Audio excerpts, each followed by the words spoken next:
그 반쪽짜리 목걸이 저희 아버지 거 똑같은데요. 나청을 줘. 모든 것을 다 가졌지만 눈동자는 마른 우물처럼 텅 빈 채 명예의 정점에 서 있는 여자를 본 적이 있나요? 그게 바로 김미소입니다. 사람들은 그녀를 철의 여인이라고 부릅니다. 이름만 들어도 등골이 서늘해지죠. 그렇지 않나요?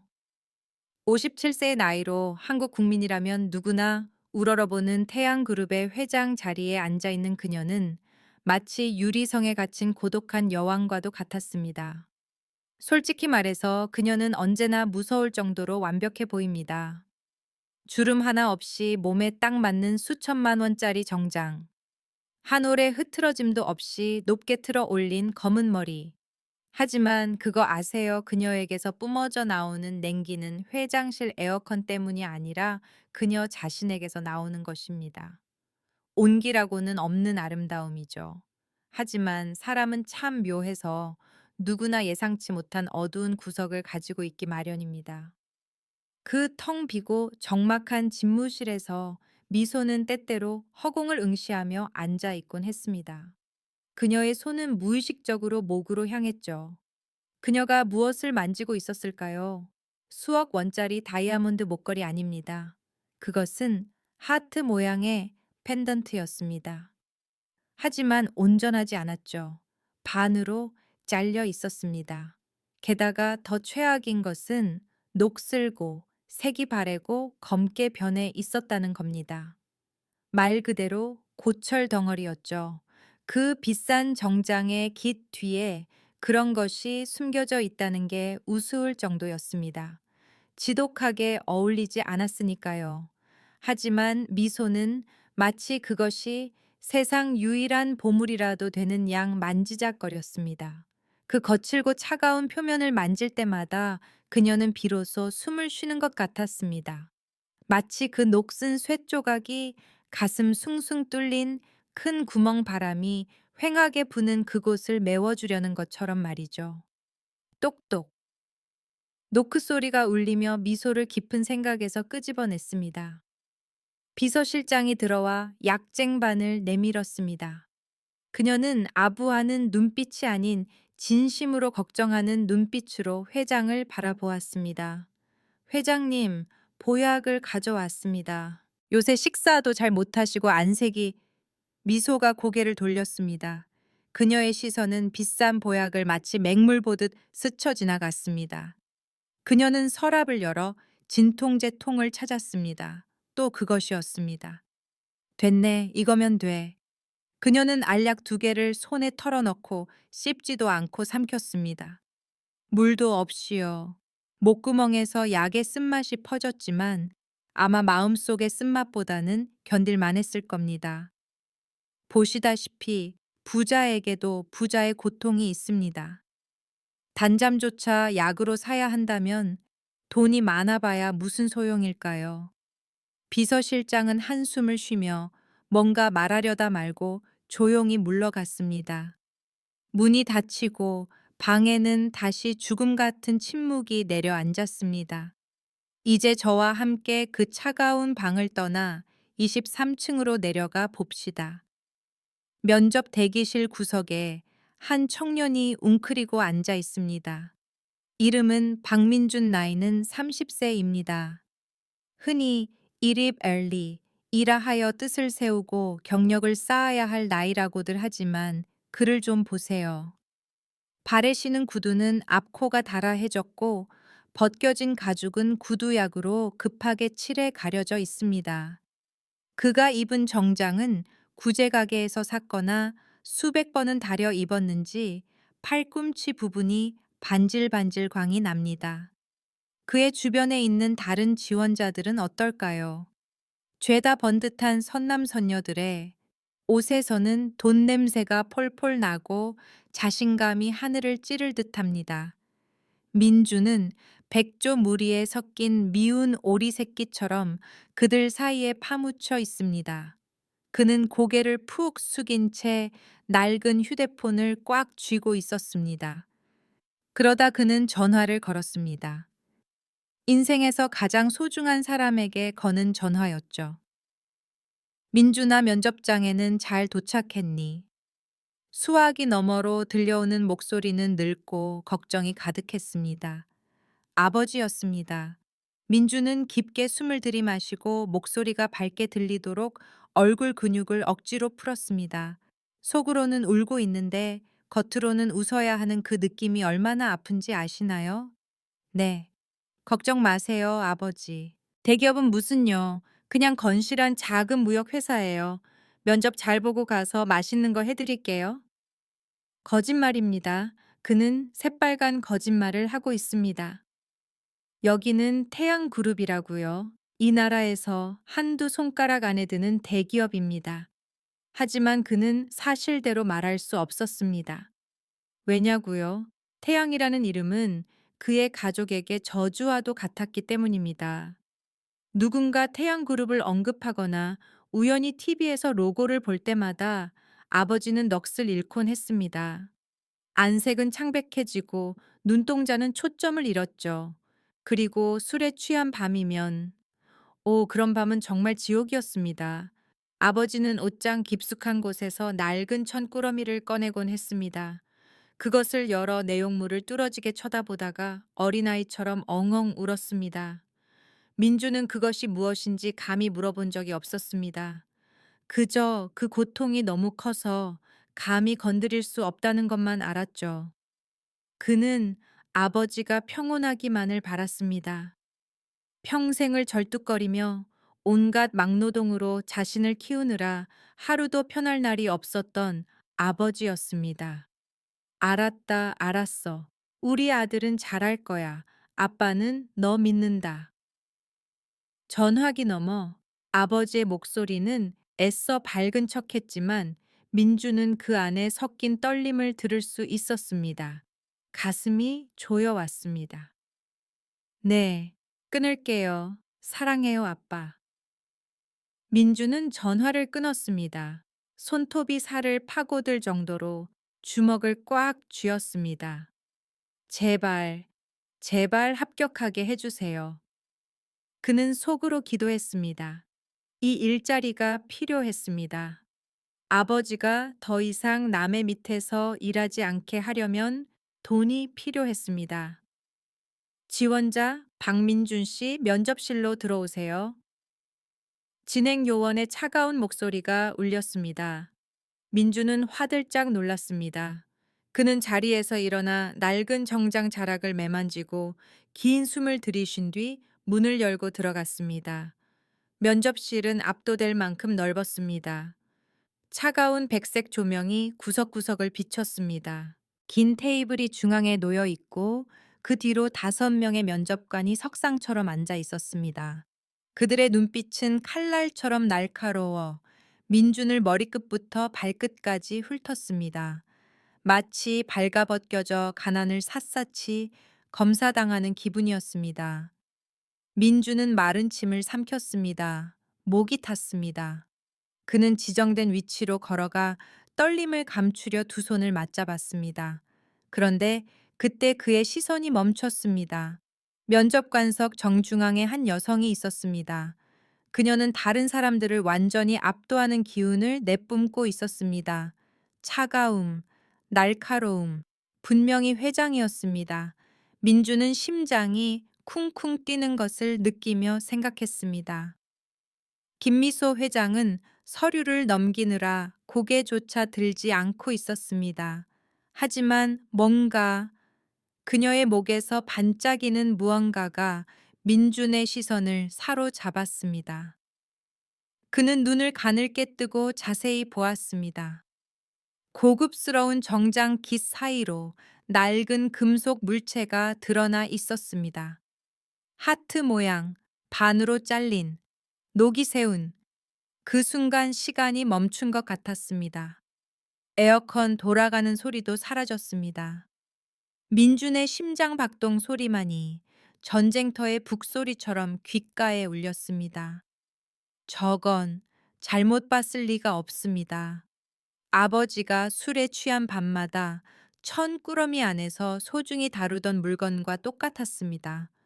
그 반으로 잘린 하트 모양의 펜던트 그 특유의 녹슨 색깔까지. 왜 저게 이 부유한 회장의 목에 걸려 있는 걸까요? 왜 이렇게 권력 있는 여자가 저런 고철 덩어리를 차고 있는 걸까요? 민준의 머릿속이 하얘졌습니다. 달달 외웠던 모범 답안과 준비한 멘트들이 모조리 날아갔습니다. 그는 멍하니 입을 벌린 채 그녀의 목을 쳐다보았고 무의식 중에 말이 튀어나왔습니다. 어, 그 목걸이. 큰 소리는 아니었지만 쥐 죽은 듯 조용한 방 안에서는 아주 또렷하게 울렸습니다. 옆에 앉아있던 면접관이 눈살을 찌푸리며 경고하듯 크게 헛기침을 했습니다. 크흠. 민주는 퍼뜩 정신을 차렸습니다. 세상에 박민준, 너 방금 무슨 짓을 한 거야?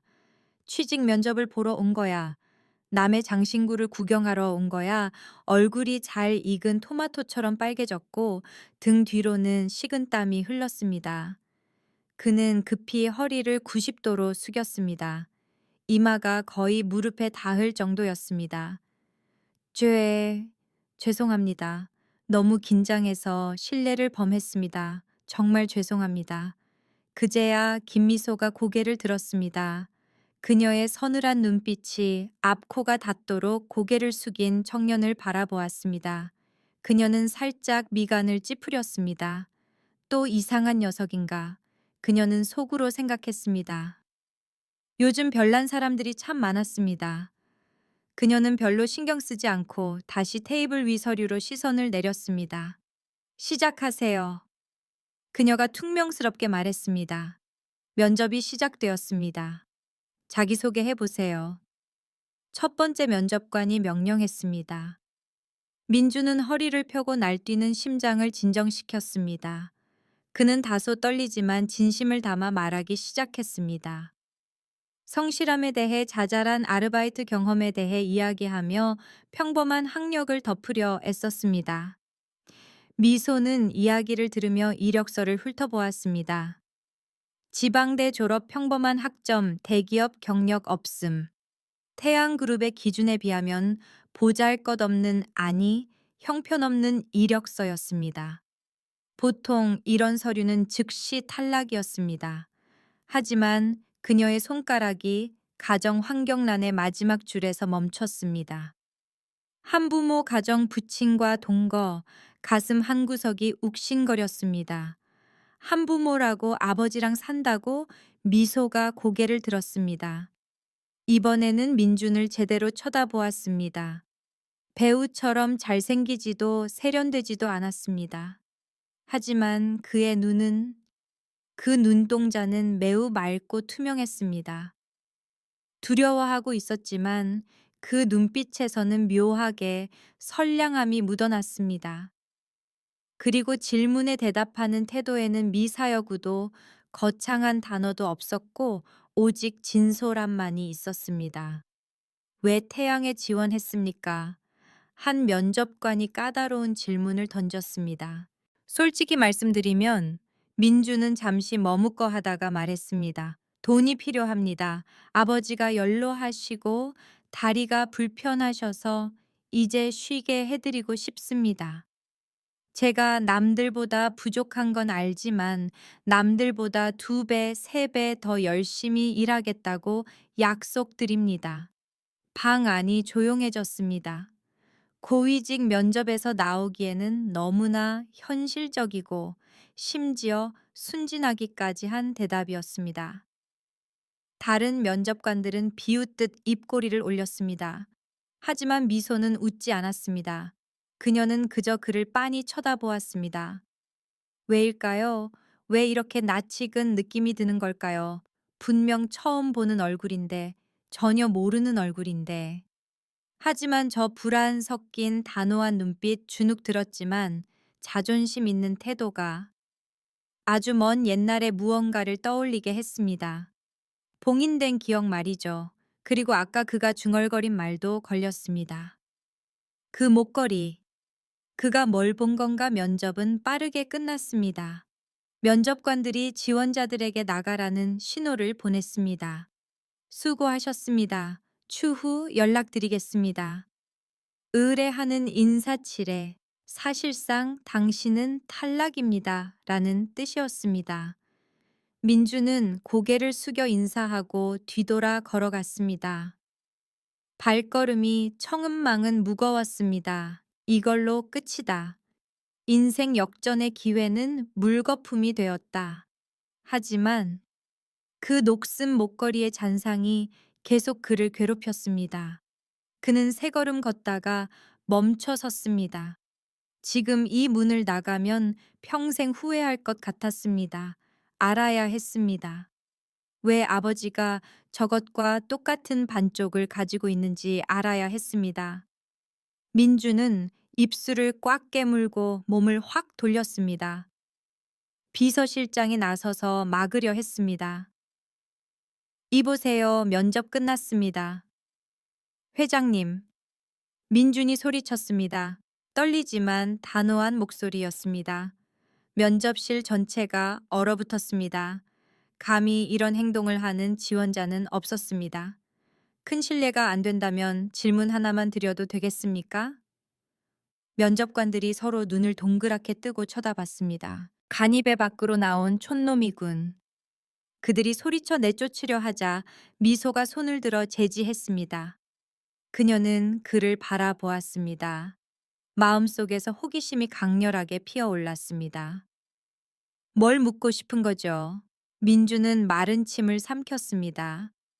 그는 손을 들어 떨리는 손가락으로 권위 있는 회장의 옷깃을 정확히 가리켰습니다. 그 목걸이 반쪽, 제 아버지가 가지고 계신 것과 모양이 똑같아서요. 공간에서 공기가 빠져나간 듯 했습니다. 절대적인 정적, 탁, 김미소의 손에 들려있던 펜이 매끄러운 나무 테이블 위로 떨어져 굴러가더니 바닥으로 떨어졌습니다. 미소는 거대한 바위가 가슴을 정통으로 때린 것 같았습니다. 귀가 멍했습니다. 피가 얼어붙는 것 같았습니다. 반쪽, 그녀가 멍하니 중얼거렸습니다. 목소리가 갈라졌습니다. 그녀의 떨리는 손이 올라가 차가운 펜던트를 꽉 쥐었습니다. 그녀는 이것을 30년 동안 차고 다녔습니다. 그녀가 아는 것은 오직 사고 후 남은 유일한 유품이라는 것뿐이었습니다. 아버지가 이것을 주며 말했죠. 내 남편과 아들은 죽었어. 남은 건 이것뿐이다. 만약 이게 반쪽이라면 나머지 반쪽은 죽은 사람에게 있어야 하는 것 아닌가. 왜 낯선 가난한 청년이 자기 아버지가 그걸 가지고 있다고 말하는 거지? 이게 무슨 의미지 설마. 미소의 머릿속이 빙글빙글 돌았습니다. 산산조각난 왜곡된 기억들이 떠올랐습니다. 고질적인 두통이 다시 덮쳐왔습니다. 그 어느 때보다 격렬하게요. 그녀는 민준을 보았지만 그의 형상이 흐릿해졌습니다. 그녀는 자신에게 미소 짓는 한 남자와 울고 있는 아이를 보았습니다. 회장님 괜찮으십니까? 비서실장이 기겁하며 달려와 그녀의 어깨를 부축했습니다. 미소의 얼굴은 백지장처럼 하얗게 질렸고 식은땀이 비 오듯 흘렀습니다. 그녀는 숨을 헐떡이며 관절이 하얗게 질리도록 목걸이를 꽉 쥐고 있었습니다. 민주는 그 자리에 서서 덩달아 겁에 질렸습니다. 자신이 엄청난 일을 저질렀다는 걸 알았습니다. 면접장에서 회장의 사생활을 캐묻다니 분명 미친 짓이었습니다. 하지만 그녀의 반응을 보니 자신이 잘못 본 게 아니라는 걸 알았습니다. 그녀는 흔들리고 있었습니다. 아니, 부서지고 있었습니다. 그것은 절망 속에서 답을 찾는 어머니 아내의 눈빛이었습니다. 민주는 더 이상 지체할 수 없다는 걸 알았습니다. 보안 요원이 곧 들어와 끌어낼 테니까요. 그는 급히 주머니를 뒤져 포스트잇과 싸구려 볼펜을 꺼냈습니다. 그는 손을 벌벌 떨며 몇 글자를 휘갈겨 썼습니다. 집, 주소, 전화번호, 혹시 확인하고 싶으시다면 이 번호로 연락 주세요. 민주는 쭈뼛거리며 쪽지를 테이블 가장자리에 놓았습니다. 그는 마지막으로 미소의 눈을 똑바로 바라보며 자신도 왜 그런 말을 했는지 모를 말을 남겼습니다. 아버지는, 아버지는 여전히 기다리고 계십니다. 말을 마친 민주는 뒤를 돌아 방을 뛰쳐나갔습니다. 문이 쾅 닫혔습니다. 방 안에서 미소는 꼼짝도 하지 않고 앉아 있었습니다. 비서가 부르는 소리도 부하 직원들의 호기심 어린 시선도 들리지 않았습니다. 머릿속에는 오직 그 말만 맴돌았습니다. 아버지는 여전히 기다리고 계십니다. 누굴 기다려, 뭘 기다려. 30년 전 그녀의 아버지인 선대 회장은 이렇게 말했습니다. 잊어버려라. 다 죽었어. 사고가 끔찍해서 시신도 못 찾았단다. 그녀는 믿었습니다. 눈이 멀 정도로 울다가 마음의 문을 굳게 닫고 남편과 아이를 잃은 고통을 잊기 위해 살아남기 위해 철의 여인이 되었습니다. 하지만 지금 미소는 떨리는 손으로 테이블 위에 작은 노란색 포스트잇을 집어들었습니다. 급하게 휘갈겨 쓴 글씨, 서울 외곽 빈민가의 주소였습니다. 회장님 오후 2시에 미국 투자 파트너와 미팅이 있으십니다.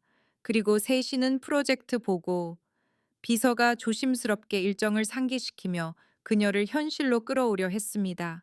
미소가 천천히 일어났습니다. 몸이 휘청거리더니 곧 꼿꼿이 섰습니다.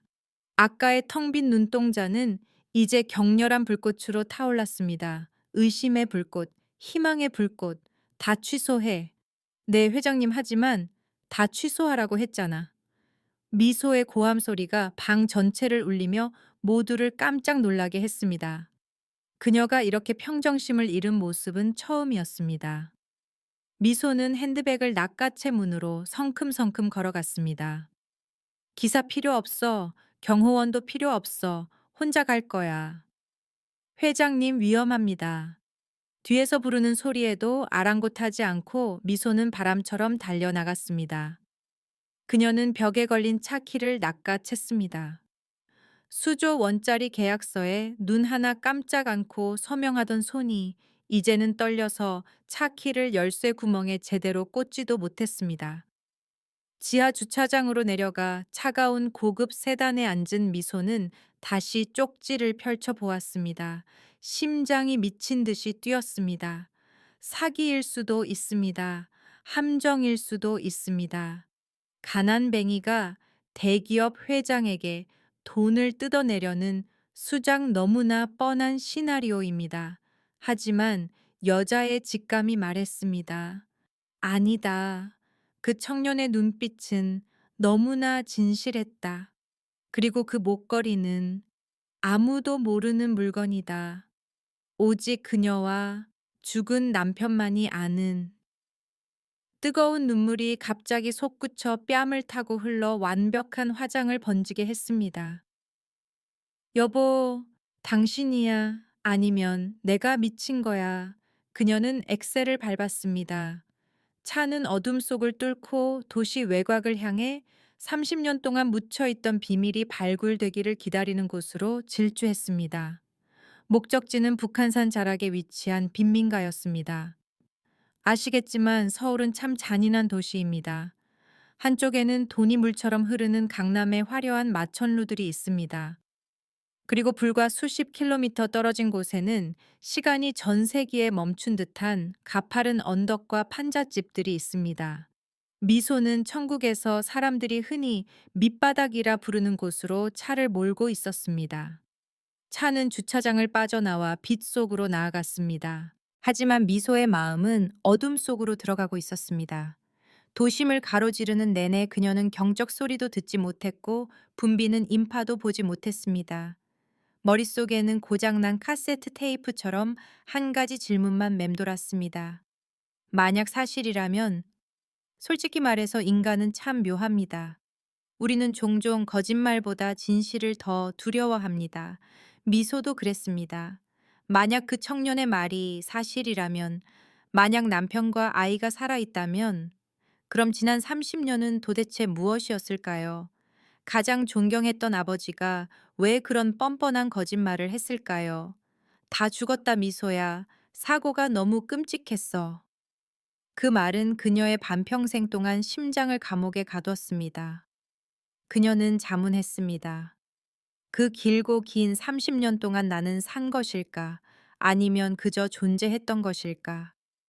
남편과 자식이 어딘가에서 비참하게 살고 있을지도 모르는데 나는 호화로운 파티 음식을 먹고 따뜻한 침대에서 자고 거대 기업 제국을 경영하고 있었다니. 생각이 거기에 미치자 미소는 무의식적으로 핸들을 꽉 쥐어 손마디가 하얗게 질렸습니다. 그녀는 자기 자신이 혐오스러웠습니다. 입고 있는 비싼 정장도 이 고급 차도 역겨웠습니다. 40분쯤 지나자 차창밖 풍경이 바뀌기 시작했습니다. 유리와 강철로 된 고층 빌딩들이 사라졌습니다. 대신 다닥다닥 붙은 낮은 집들이 나타났습니다. 길은 좁아지고 가파른 오르막이 시작되었습니다. 내비게이션은 차 두 대가 교차하기도 힘든 좁은 골목길로 그녀를 안내했습니다. 길바닥은 울퉁불퉁했고 여기저기 파인 곳 투성이었습니다. 미소의 낮은 세단은 가파른 언덕을 힘겹게 올라갔고 차바닥이 긁히는 소리가 비명처럼 들려왔습니다. 주변 풍경은 정말 암울했습니다.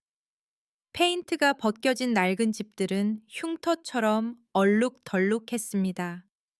삐딱하게 기울어진 대문들은 녹이 새울어 있었습니다. 어지럽게 얽힌 빨랫줄에는 낡은 옷들이 오후 바람에 펄럭이고 있었습니다. 이곳은 김미소 회장의 세상과는 완전히 다른 세상이었습니다. 길가에는 노인 몇 명이 평상에 앉아 찢어진 부채를 붙이고 있었습니다.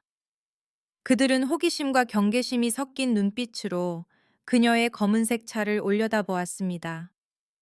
아마 평생 이 가난한 골목에 이런 비싼 괴물이 기어 올라오는 걸 본 적이 거의 없을 겁니다. 미소는 그 시선들을 무시하려 애썼지만 죄책감이 목구멍까지 차올랐습니다. 목적지에 도착했습니다.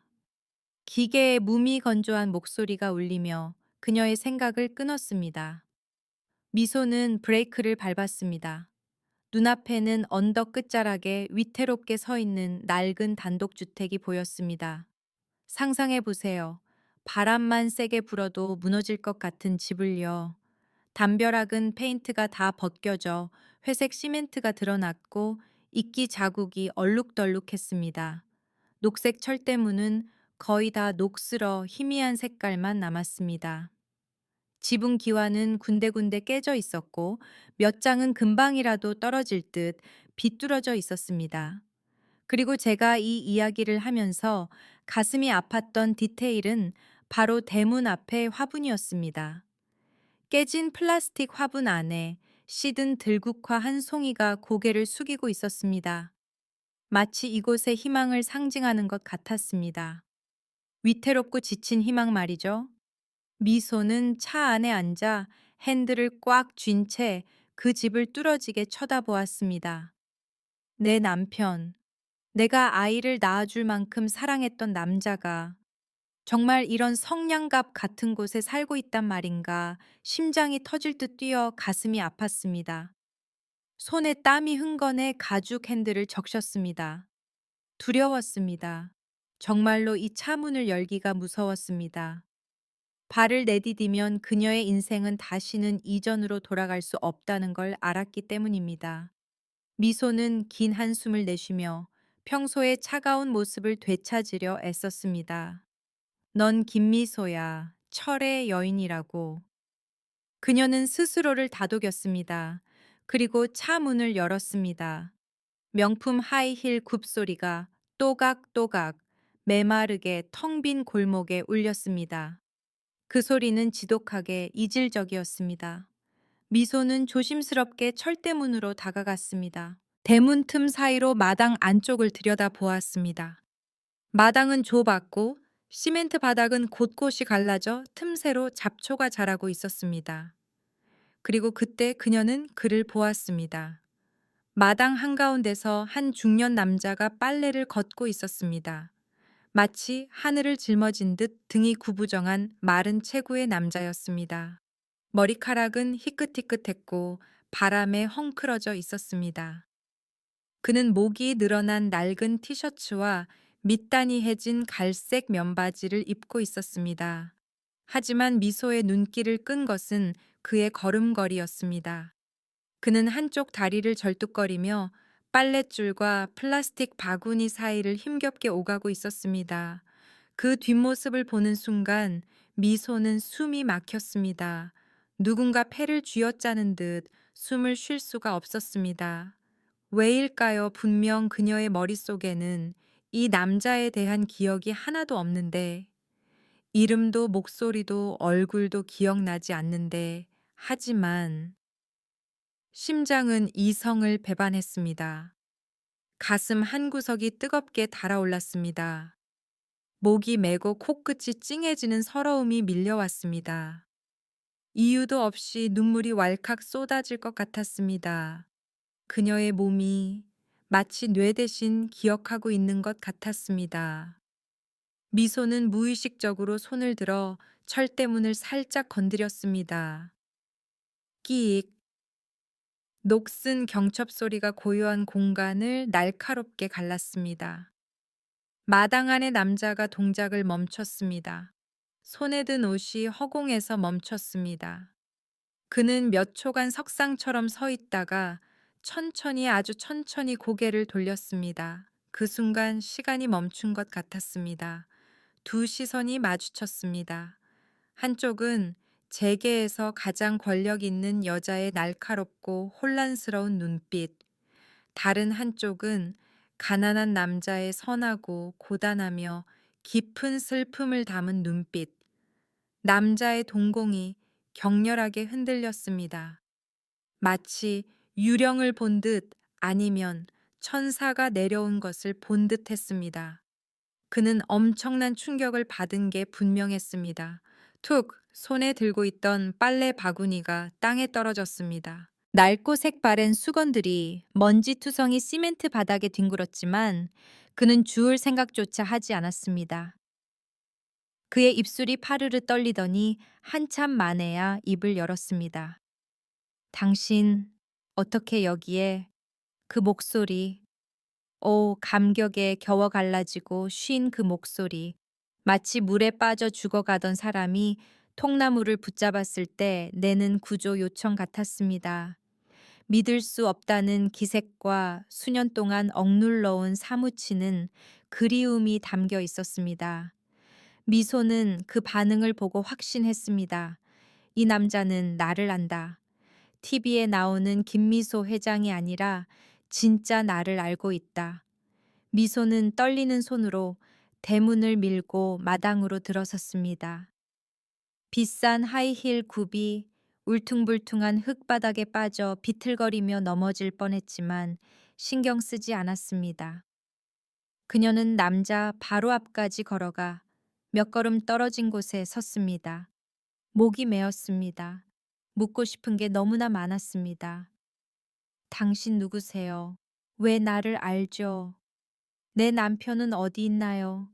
하지만 말이 목구멍에 걸려 나오지 않았습니다. 그녀는 마른 침을 몇 번 삼키고 심호흡을 한 뒤에야 겨우 메마른 한마디를 내뱉었습니다. 오늘 우리 회사 면접에 온 사람들 중에 당신 아들이 있었어요. 남자 박진우의 눈이 더 크게 떠졌습니다. 그는 숨을 죽이고 기다렸습니다. 미소는 목으로 손을 가져가 단추를 풀고 재킷 속에 숨겨두었던 목걸이를 꺼냈습니다. 반으로 잘린 하트 모양의 펜던트가 저녁 노을 아래서 녹슬고 탁하게 빛났습니다. 그것은 진우의 눈앞에서 시간을 거꾸로 세는 시계추처럼 흔들렸습니다. 그 청년이 이 목걸이를 알아봤어요. 미소의 목소리는 떨렸지만 애써 단단하게 말하려 했습니다. 당신이 가지고 있는 것과 똑같다고 하더군요. 진우의 주름진 얼굴에 복잡한 감정들이 스쳐 지나갔습니다. 처음에는 극도의 놀라움, 그 다음은 두려움, 그리고 마지막으로 눈 깊은 곳에는 말로 표현할 수 없는 비참한 슬픔이 깔렸습니다. 그는 아래 십수를 피가 날 정도로 꽉 깨물었습니다. 아무 말도 하지 않았습니다. 그는 갑자기 등을 돌려 절뚝거리는 걸음으로 집 안으로 빠르게 걸어 들어갔습니다. 미소는 몹시 당황했습니다. 뭐야, 도망가는 건가, 피하려는 건가, 소리쳐 그를 붙잡으려 했지만 발이 땅에 박힌 듯 움직이지 않았습니다. 하지만 아니었습니다. 진우는 도망친 게 아니었습니다. 잠시 후 그가 다시 나왔습니다. 그의 거칠고 굳은 살 박인 두 손 위에 무언가가 들려 있었습니다. 낡고 붉은색이 발에 갈색이 된 벨벳 천에 소중히 쌓여 있었습니다. 진우는 미소 앞에 섰습니다. 떨리는 손으로 천을 한 꺼풀씩 벗겨냈습니다. 마치 값을 매길 수 없는 보물을 다루듯 조심스럽게. 그리고 마침내 그 물건이 드러났습니다. 목걸이의 나머지 반쪽, 똑같이 싸구려 금속, 똑같이 녹슬었고, 똑같이 색이 바랜, 그리고 절단면의 모양은 완벽하게 일치하는. 미소의 심장이 쿵 내려앉았습니다. 마치 20층에서 추락한 기분이었습니다. 진우는 떨리는 손으로 자신의 펜던트를 들어 올렸습니다. 미소는 최면에 걸린 듯 자신의 목걸이를 풀었습니다. 한쪽은 거칠고 검은 손 다른 한쪽은 희고 고운 손. 두 남녀의 손이 허공에서 천천히 가까워졌습니다. 딸각. 두 금속 조각이 맞닿는 순간 작지만 맑은 소리가 났습니다. 그리고 그거 아세요? 딱 맞았습니다. 완벽하게 들어맞았습니다. 틈새 하나 없이. 30년 전의 지그재그 절단면이 이제야 제 짝을 찾았습니다. 녹슨 두 쇠 조각이 온전한 하나의 하트가 되었습니다. 미소는 뒷걸음질 치며 비틀거렸습니다. 다리에 힘이 풀려 서 있을 수가 없었습니다. 얼굴은 핏기 하나 없이 창백해졌습니다. 왜, 왜 딱 맞는 거죠? 미소의 목소리가 부서지듯 당황스러움으로 가득 찼습니다. 난 당신이 누군지 전혀 기억나지 않아요. 맹세코 당신 얼굴도 이름도 모른다고요. 그런데 왜 이 목걸이는 이렇게 딱 맞는 거죠? 진우는 여전히 아무 말이 없었습니다. 그저 눈물이 그렁그렁한 빨간 눈으로 그녀를 바라볼 뿐이었습니다. 마치 이 모습을 가슴에 마지막으로 새기려는 듯이요. 미소의 머릿속이 폭풍처럼 어지러웠습니다. 30년 전 사고, 기억 상실. 아빠는 남편과 아들이 죽었다고 했고, 그런데 지금 이 남자가 눈앞에 살아 있습니다. 뒤죽박죽인 퍼즐 조각들이 맞춰지기 시작하자 끔찍하고 어두운 생각이 미소의 뇌리를 스쳤습니다. 설마 내가. 미소가 더듬거렸습니다. 두려움이 가득 찬 목소리였습니다. 설마 내가 당신과 아이를 버렸나요? 내가 바람을 피웠나요? 가난이 싫어서 도망쳐 부잣집 딸로 돌아간 건가요? 그래서 두 사람이 여기서 숨어 살아야 했나요? 내가, 내가 그렇게 잔인하고 비열한 여자였나요? 그 두려움이 그녀를 잠식했습니다. 자신이 피해자가 아니라 가해자일지도 모른다는 두려움. 부귀영화를 쫓아 가족을 버린 인간일지도 모른다는 생각에 미소는 머리를 감싸쥐고 몸을 벌벌 떨었습니다. 아니야. 처음으로 진우가 분명한 목소리로 말했습니다. 목소리는 쉬었지만 바위처럼 단단하고 확고했습니다. 당신은 절대 우리를 버리지 않았어. 절대로. 단 그 한마디였습니다. 짧았지만. 그 말은 메마르고 혼란스러운 미소의 영혼에 따뜻한 물줄기 같았습니다. 봄물 터지듯 눈물이 쏟아졌습니다. 왜인지 모르겠지만 낯선 이 남자의 확언은 그녀에게 절대적인 믿음을 주었습니다. 너무나 간절하고 진실해서 가슴이 아플 정도였습니다. 진우는 한숨을 내쉬며 삐걱거리는 나무 문을 활짝 열고 몸을 비켜 미소를 초대했습니다. 들어와. 밖은 바람이 차. 미소는 눈물을 훔치고 그를 따라 좁은 마당을 지났습니다.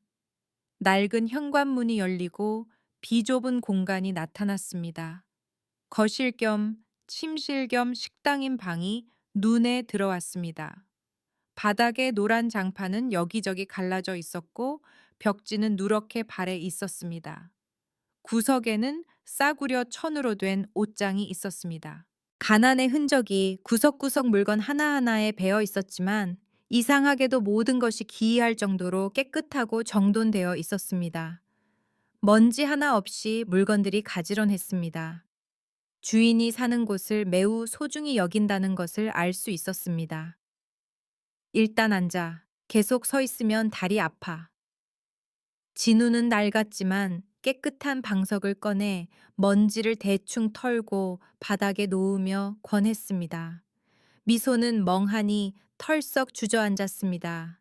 비싼 하이힐을 신은 채였지만 지금은 예의나 격식을 따질 정신이 없었습니다. 그녀는 목걸이 두 조각을 방 가운데 놓인 낮은 나무 탁자 위에 올려놓았습니다. 시선은 그곳에 고정되었습니다. 녹슨 하트 모양이 거기 놓여 있었습니다. 시간은 파괴했어도 소멸시키지는 못한 사랑의 증거처럼. 잠시만 기다려. 진우는 옆에 있는 작은 부엌으로 들어갔습니다. 주전자 물 끓는 소리 그릇 달그락거리는 소리가 들렸습니다. 그 일상적인 소리가 긴장을 조금 풀어주었습니다. 잠시 후 그가 작은 쟁반을 들고 돌아왔습니다. 김이 모락모락 나는 찻잔 하나가 놓여 있었습니다. 둥글레 차야, 옛날에 당신이 제일 좋아하던 거. 진우가 조용히 말하며 찻잔을 그녀 앞에 놓았습니다. 마시고 몸 좀 녹여. 안색이 너무 안 좋아. 미소는 기계적으로 잔을 받아들었습니다. 도자기의 온기가 차가운 손끝으로 전해졌습니다. 둥글레의 구수한 향이 은은하게 피어올랐습니다. 부드럽고 맑은 향기였습니다. 내가 옛날에 이 차를 좋아했나 그녀는 자문했습니다. 그녀는 정신을 차리기 위해 늘 쓴 에스프레소를 마셨습니다. 자신이 이런 소박한 차의 뒷맛을 좋아했다는 걸 전혀 몰랐습니다. 설명해줘요. 미소는 찻잔을 내려놓고 고개를 들어 진우의 눈을 똑바로 쳐다보았습니다. 목소리가 낮고 진지해졌습니다. 30년 전에 무슨 일이 있었던 거죠? 왜 아버지는 두 사람이 죽었다고 했나요? 왜 나는 기억을 잃었나요? 전부 다 말해주세요. 하나도 숨기지 말고. 진우는 미소의 맞은편에 천천히 앉았습니다. 낡은 형광등 불빛이 그의 주름진 얼굴에 비쳐 슬픈 그림자를 만들었습니다. 30년 동안 딱지가 앉은 상처를 다시 헤집는 것은 매우 고통스러워 보였습니다. 그는 고개를 숙이고 두 손을 깍지 껴 허벅지 위에 올렸습니다. 어디서부터 시작해야 할지 모르겠군. 진우가 씁쓸하게 웃었습니다. 일그러진 미소였습니다. 처음부터요. 우리가 어떻게 만났는지부터. 미소가 단호하게 말했습니다. 진우는 고개를 끄덕였습니다. 그는 깊은 숨을 들이쉬고 곰팡이 핀 벽 너머 먼 곳을 응시하며 과거로 돌아갔습니다. 아마 33년 전쯤일 거야. 그의 낮은 목소리가 이야기를 시작했습니다. 그때 당신은 금지옥엽 태양그룹 회장의 외동딸이었지. 그리고 난 물류 창고에서 일하는 말단 직원에 찢어지게 가난했어. 우린 하늘과 땅 차이였지. 구름 위의 사람과 진흙탕 속의 사람처럼. 진우의 눈이 옛날을 회상하며 살짝 반짝였습니다. 하지만 그거 알아. 먼저 다가온 건 당신이었어. 어느 날 내가 점심 사 먹을 돈이 없어서 구내식당 구석에서 도시락을 까먹고 있는데 당신이 지나가다가 털썩 내 앞자리에 앉았지. 그러곤 물었어. 여기 자리 있어요? 그리고 당신 식판에서 제일 맛있는 반찬을 내 쪽으로 밀어줬어. 그게 시작이었어. 미소는 조용히 들었습니다. 드라마에나 나올 법한 이야기, 자신과는 완전히 낯선 이야기였습니다. 하지만 이상하게도 심장이 더 빨리 뛰었습니다. 도도한 아가씨가 가난한 직원과 밥을 먹는 장면을 상상했습니다. 낭만적이면서도 무모했습니다. 연애는 철저한 비밀이었어. 당신 아버지 성격 알잖아. 들키면 날 찢어 죽일 거라는 거. 그렇게 몰래 만난 지 1년쯤 됐을 때 당신이 임신했어. 진우의 목소리가 떨리기 시작했습니다. 난 너무 무서웠어. 그래서 말했지. 그만하자. 우리에겐 미래가 없어. 그랬더니 당신이 내 뺨을 때렸어. 울면서 이 아이를 낳고 싶다고, 나랑 살고 싶다고 했어. 그 화려한 새장 같은 집은 이제 지긋지긋하다고 했지. 미소의 손이 무의식적으로 배 위로 올라갔습니다. 그곳에 생명이 있었단 말인가 기억은 없지만 가슴이 옥죄어 오는 통증은 실제했습니다. 결국 당신은 집을 나왔어. 상속녀 신분 포기하고 의절하겠다는 편지를 남기고 빈손으로 뛰쳐나왔지. 우린 이 변두리 달동네에 싼 월세방을 얻었어. 가진 건 아무것도 없었지만 세상에 그때 정말 행복했어, 여보. 진우는 주먹을 꽉 쥐었습니다. 눈가가 촉촉해졌습니다. 당신은 매일 웃었어. 라면만 먹어도, 헌옷을 입어도 하루 종일 웃었어. 난 그 웃음 하나만 보고 살았어. 그러다 민준이가 태어났지. 녀석은 당신을 쏙 빼닮았어. 크고 동그란 눈, 오밀조밀한 입술. 당신은 아이를 안고 매일 자장가를 불러줬어. 엄마의 민준아, 엄마가 평생 지켜줄게. 당신이 그렇게 약속했어. 미소의 눈에서 눈물이 주룩주룩 흐르기 시작했습니다. 참을 수가 없었습니다. 그 약속은 기억나지 않았지만 내면의 모성애가 소리치고 있었습니다. 하지만 행복은 짧았어. 진우의 얼굴이 굳어졌습니다. 폭풍 전야의 하늘처럼 어두워졌습니다. 민준이가 생후 3개월쯤 됐을 때였어. 비가 억수같이 쏟아지던 밤이었지. 비가 엄청나게 왔고 천둥 번개가 쳤어. 그의 목소리가 가라앉으며 그 운명적인 밤의 한기를 가져왔습니다. 우리 집의 얇은 나무 문이 부서져 나갔어. 검은 정장을 입은 거구의 남자들이 들이닥쳤지. 회장님이 보낸 경호팀이었어. 미소는 숨이 멈추는 것 같았습니다. 테이블 모서리를 꽉 잡았습니다. 회장님의 명령이다. 아가씨를 당장 모셔 저놈이랑 그 사생아는 끌어내서 처리해. 진우는 당시 지휘관의 고함을 흉내냈습니다. 분노와 공포가 서려 있었습니다. 그들이 내 품에서 당신을 떼어냈어. 당신은 새끼를 뺏긴 어미 짐승처럼 미친 듯이 저항했어. 그들 팔을 물어뜯고 발길질하고 목이 쉬어라 소리 질렀지. 진우는 눈을 감았습니다. 주름 사이로 눈물이 흘러내렸습니다. 당신이 소리쳤어에 안 돼. 내 아이 손대지 마. 여보 도망쳐. 민준이 안고 빨리 도망쳐. 난 신경 쓰지 마. 당신이 그렇게 소리쳤어. 미소의 귓가가 멍해졌습니다. 그 비명, 마치 그녀의 무의식 깊은 곳에서 울려 퍼지는 것 같았습니다. 어미의 찢어지는 비명, 그 고통과 절망이 수천 개의 칼날이 되어 지금 그녀의 심장을 베는 듯 했습니다. 난 비겁한 놈이야. 진우가 고개를 푹 숙였습니다. 난 당신 말을 들었어. 민준이를 안고 뒷문으로 뛰쳐나갔어. 늑대들 사이에 당신 혼자 남겨두고 도망쳤어. 그의 어깨가 들썩였습니다. 비가 얼굴을 때려서 눈을 뜰 수도 없었어. 그냥 아이를 품에 꼭 안고 진흙탕 속을 달렸어. 머릿속엔 단 하나 민준이를 살려야 한다. 당신 핏줄을 지켜야 한다. 그 생각뿐이었어. 그때 등 뒤에서 빗소리를 뚫고 아주 큰 쿵 소리가 들렸어. 진우가 고개를 들어 미소를 보았습니다. 안타까움이 가득했습니다. 나중에 알았지.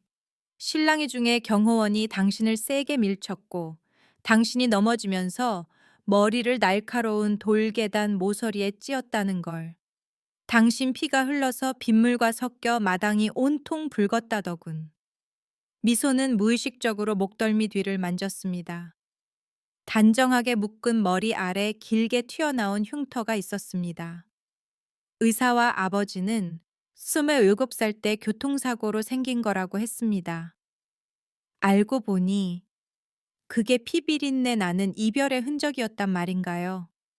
당신은 응급실로 실려갔고 난 민준이를 안고 며칠 동안 다리 밑에서 숨어 지냈어. 얼굴도 못 내밀고. 민준이는 배고파서 자지러지게 우는데 난 쌀뜨물을 얻어다가 먹여야 했어. 진우의 목이 메었습니다. 그러다 식당 TV 뉴스에서 봤어. 태양그룹 김미소 이사 사고 후 의식 회복이라는 자막을. 미친 듯이 기뻤어. 당신만 살아있으면 됐으니까. 죽기 살기로 병원으로 달려갔지. 미소는 숨을 죽이고 한마디 한마디 경청했습니다. 경비원 눈을 피해 비상계단으로 병원에 잠입했어. 그냥 당신 얼굴 한 번만 보고 가려고 했어. 유리창 너머로라도. 진우가 씁쓸하게 웃었습니다. 하지만 병실문 바로 앞에서 당신 아버지의 비서실장에게 걸렸어. 그는 당신 아버지의 가장 유능하고 잔인한 오른팔이었지. 그가 내 멱살을 잡고 비상계단으로 질질 끌고 갔어. 그는 경멸하는 눈으로 날 보며 비웃었지. 여긴 뭐 하러 왔냐? 미소 아가씨는 깨어났지만 충격으로 뇌에 심각한 손상을 입었다. 최근 3년의 기억이 깨끗이 지워졌어. 넌 누군지도 모르고 자기가 이런 혹덩어리를 낳았다는 것도 기억 못해. 미소의 심장이 조여왔습니다. 3년의 기억. 인생에서 가장 아름답고 의미 있었던 시간. 사랑, 결혼, 출산. 그 모든 것이 컴퓨터의 쓰레기 파일처럼 삭제되었습니다. 처음엔 안 믿었어. 거짓말하지 말라고 소리쳤지. 진우가 고개를 저었습니다. 하지만 비서실장은 내 품에서 자고 있는 민준이를 가리켰어. 내 귀에 대고 속삭이더군. 얼음장처럼 차가운 목소리로 기회는 한 번 주마. 눈앞에서 사라져. 기억도 없는 사람 충격 주지 말고. 만약 또 얼씬거리면 그땐 진짜 이 아이를 쥐도 새도 모르게 처리해 주마. 난 한다면 하는 놈이야. 미소는 몸서리쳤습니다. 재벌가의 잔인함을 알기 때문입니다. 사람 목숨이 때로는 재무제표의 숫자보다 못할 때가 있습니다. 자식 목숨을 담보로 협박하는데 내가 어떻게 버티겠어? 진우의 눈물이 손등 위로 떨어졌습니다. 당신은 날 기억 못하고 아버지는 권력이 하늘을 찌르고 당신 보고 싶은 욕심 때문에 갓난쟁이를 죽게 할 순 없었어. 민준이를 지켜야 했어. 그게 당신이 소리쳤던 마지막 유언이었으니까. 그래서 난 사라지는 걸 택했어. 유령처럼 살았어. 이 구석진 곳에 처박혀서 지난 30년을 지냈어. 납처럼 무거운 침묵이 작은 방을 짓눌렀습니다. 미소의 흐느낌 소리만이 작게 들릴 뿐이었습니다. 그녀는 가슴이 찢겨 나가는 것 같았습니다. 너무나 가혹한 이야기였습니다. 너무나 비통했습니다. 그럼 아버지가 준 유골함은 다 가짜였단 말인가요? 미소의 목소리는 건조하고 부서질 듯 했습니다. 아버지는 남편과 아들이 교통사고로 죽었다고 했고, 난 그 텅 빈 유골함 2개를 끌어안고 몇 년을 울었는데, 그게 다 아버지가 쓴 각본이었나요? 진우는 고개를 끄덕였습니다. 그의 침묵이 가장 잔인한 확인이었습니다. 내 30년 인생이 통째로 거짓된 연극이었군요. 미소는 머리를 감싸쥐고 손가락으로 머리카락을 쥐어뜯었습니다. 지긋지긋한 두통이 다시 맹렬하게 덮쳐왔습니다. 난 꼭두각시처럼 살았어. 게다가 난 아무것도 기억나지 않아요. 어떻게 당신을 당장 내 남편으로 믿으란 말이죠. 어떻게 이 사실을 받아들이냐고요. 사업가의 날카로운 이성이 경고했습니다. 의심해라. 이건 사기일 수도 있다. 하지만 여자의 직감, 어머니의 직감은 말했습니다. 여기가 집이다. 이 사람이 남편이다. 이게 진실이다. 이성과 감정의 충돌로 미소는 폭발할 것 같았습니다. 따르릉 따르릉 따르릉. 미소의 핸드백 속 휴대폰 벨소리가 날카롭게 울리며 비통한 분위기를 깼습니다. 그녀가 소스라치게 놀라 꺼내 보았습니다. 화면에 뜬 이름 비서실장. 부재중 전화 15통. 그것은 현실의 호출이었습니다. 태양그룹의 호출. 거짓되지만 화려한 그 세상의 호출이었습니다. 미소는 용수철처럼 튀어 일어났습니다. 더 이상 이 방에서 숨을 쉴 수가 없었습니다. 진실이 너무 거대해서 당장 삼킬 수가 없었습니다. 도망쳐야 했습니다. 나, 나 가봐야겠어요. 그녀의 목소리는 떨리고 급했습니다. 그녀는 핸드백과 자신의 목걸이 반쪽을 챙겼습니다. 머리가 너무 복잡해서 터질 것 같아요. 더는 못 듣겠어요. 오늘은 여기까지 해요. 미소는 비틀거리며 문으로 향하다 문지방에 걸려 넘어질 뻔했습니다. 진우는 그녀를 잡지 않았습니다. 그도 급히 일어나 대문까지 따라 나갔습니다. 밖은 이미 완전히 어두워졌습니다. 미소의 고급차가 어둠 속의 낯선 짐승처럼 덩그러니 놓여 있었습니다. 진우가 앞장서서 차 문을 열어주었습니다. 옛 습관처럼 자연스럽고 다정한 행동이었습니다. 미소는 운전석에 앉았습니다. 핸들을 꽉 쥐었지만 몸은 여전히 사시나무 떨듯 떨렸습니다. 감히 진우의 얼굴을 똑바로 볼 수가 없었습니다. 회장님, 진우가 나지막이 불렀습니다. 여보가 아닌 낯선 직함이었습니다. 미소는 반쯤 내려진 차 창문 너머로 천천히 고개를 들었습니다. 가로등 불빛 아래 진우가 서 있었습니다. 고생한 얼굴이지만 눈빛만은 더없이 부드럽고 관용적이었습니다. 기억하려고 너무 애쓰지 마. 머리만 더 아플 거야. 그의 목소리는 따뜻해서 차가운 밤 공기마저 드는 듯 했습니다. 잊어버린 건 당신 잘못이 아니야. 자책하지 마. 미소의 눈동자가 흔들렸습니다. 이 남자는 왜 원망하지 않을까요?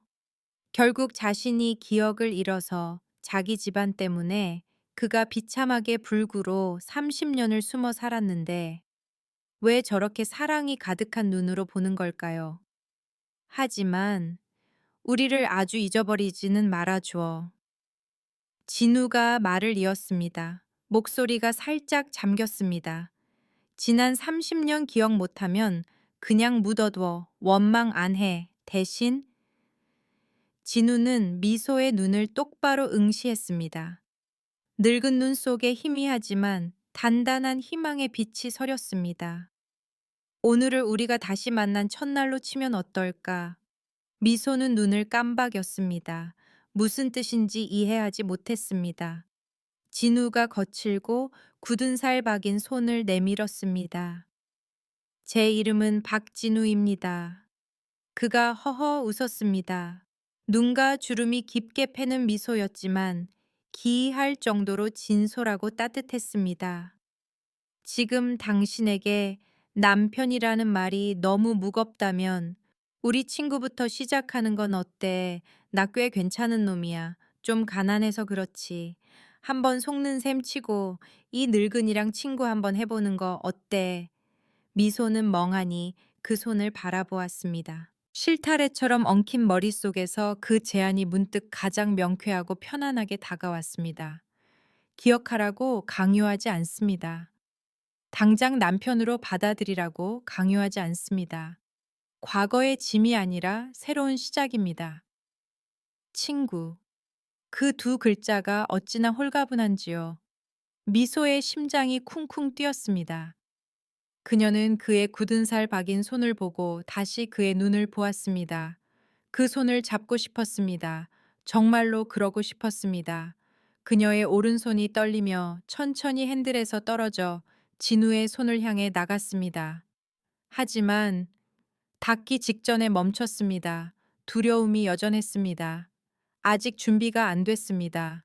모든 게 너무 빠릅니다. 미소는 천천히 손을 거두었습니다. 진우는 그것을 보고 눈빛이 스치듯 슬퍼졌지만 너그러운 미소는 그대로 유지했습니다. 이해한다는 듯이요. 악수 대신 미소는 가볍게 고개를 끄덕였습니다. 아주 작은 끄덕임이었지만 진우는 거절이 아님을 알았습니다. 고마워요, 당신. 그녀가 조그맣게 말했습니다. 그리고 그녀는 창문 올리는 버튼을 눌렀습니다. 시동을 걸고 기어를 넣었습니다.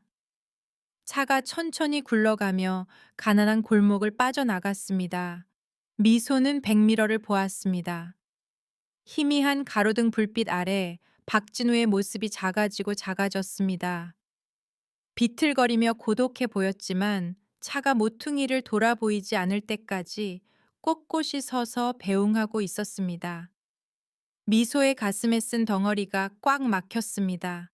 그녀는 엑셀을 밟아 불빛 찬란한 도시로 향했습니다. 하지만 이번에는 알았습니다. 자신은 더 이상 어제의 감정 없는 철의 여인이 아니라는 것을. 가슴 주머니 속 심장 바로 옆에서 녹슨 반쪽짜리 목걸이가 뜨겁게 달아오르고 있었습니다. 운명의 그날 오후로부터 며칠이 지났습니다. 태양그룹 최상층 넓지만 냉랭한 회장실에서 김미소는 책상 앞에 앉아 있었습니다. 앞에는 결제 서류가 산더미처럼 쌓여 있었습니다.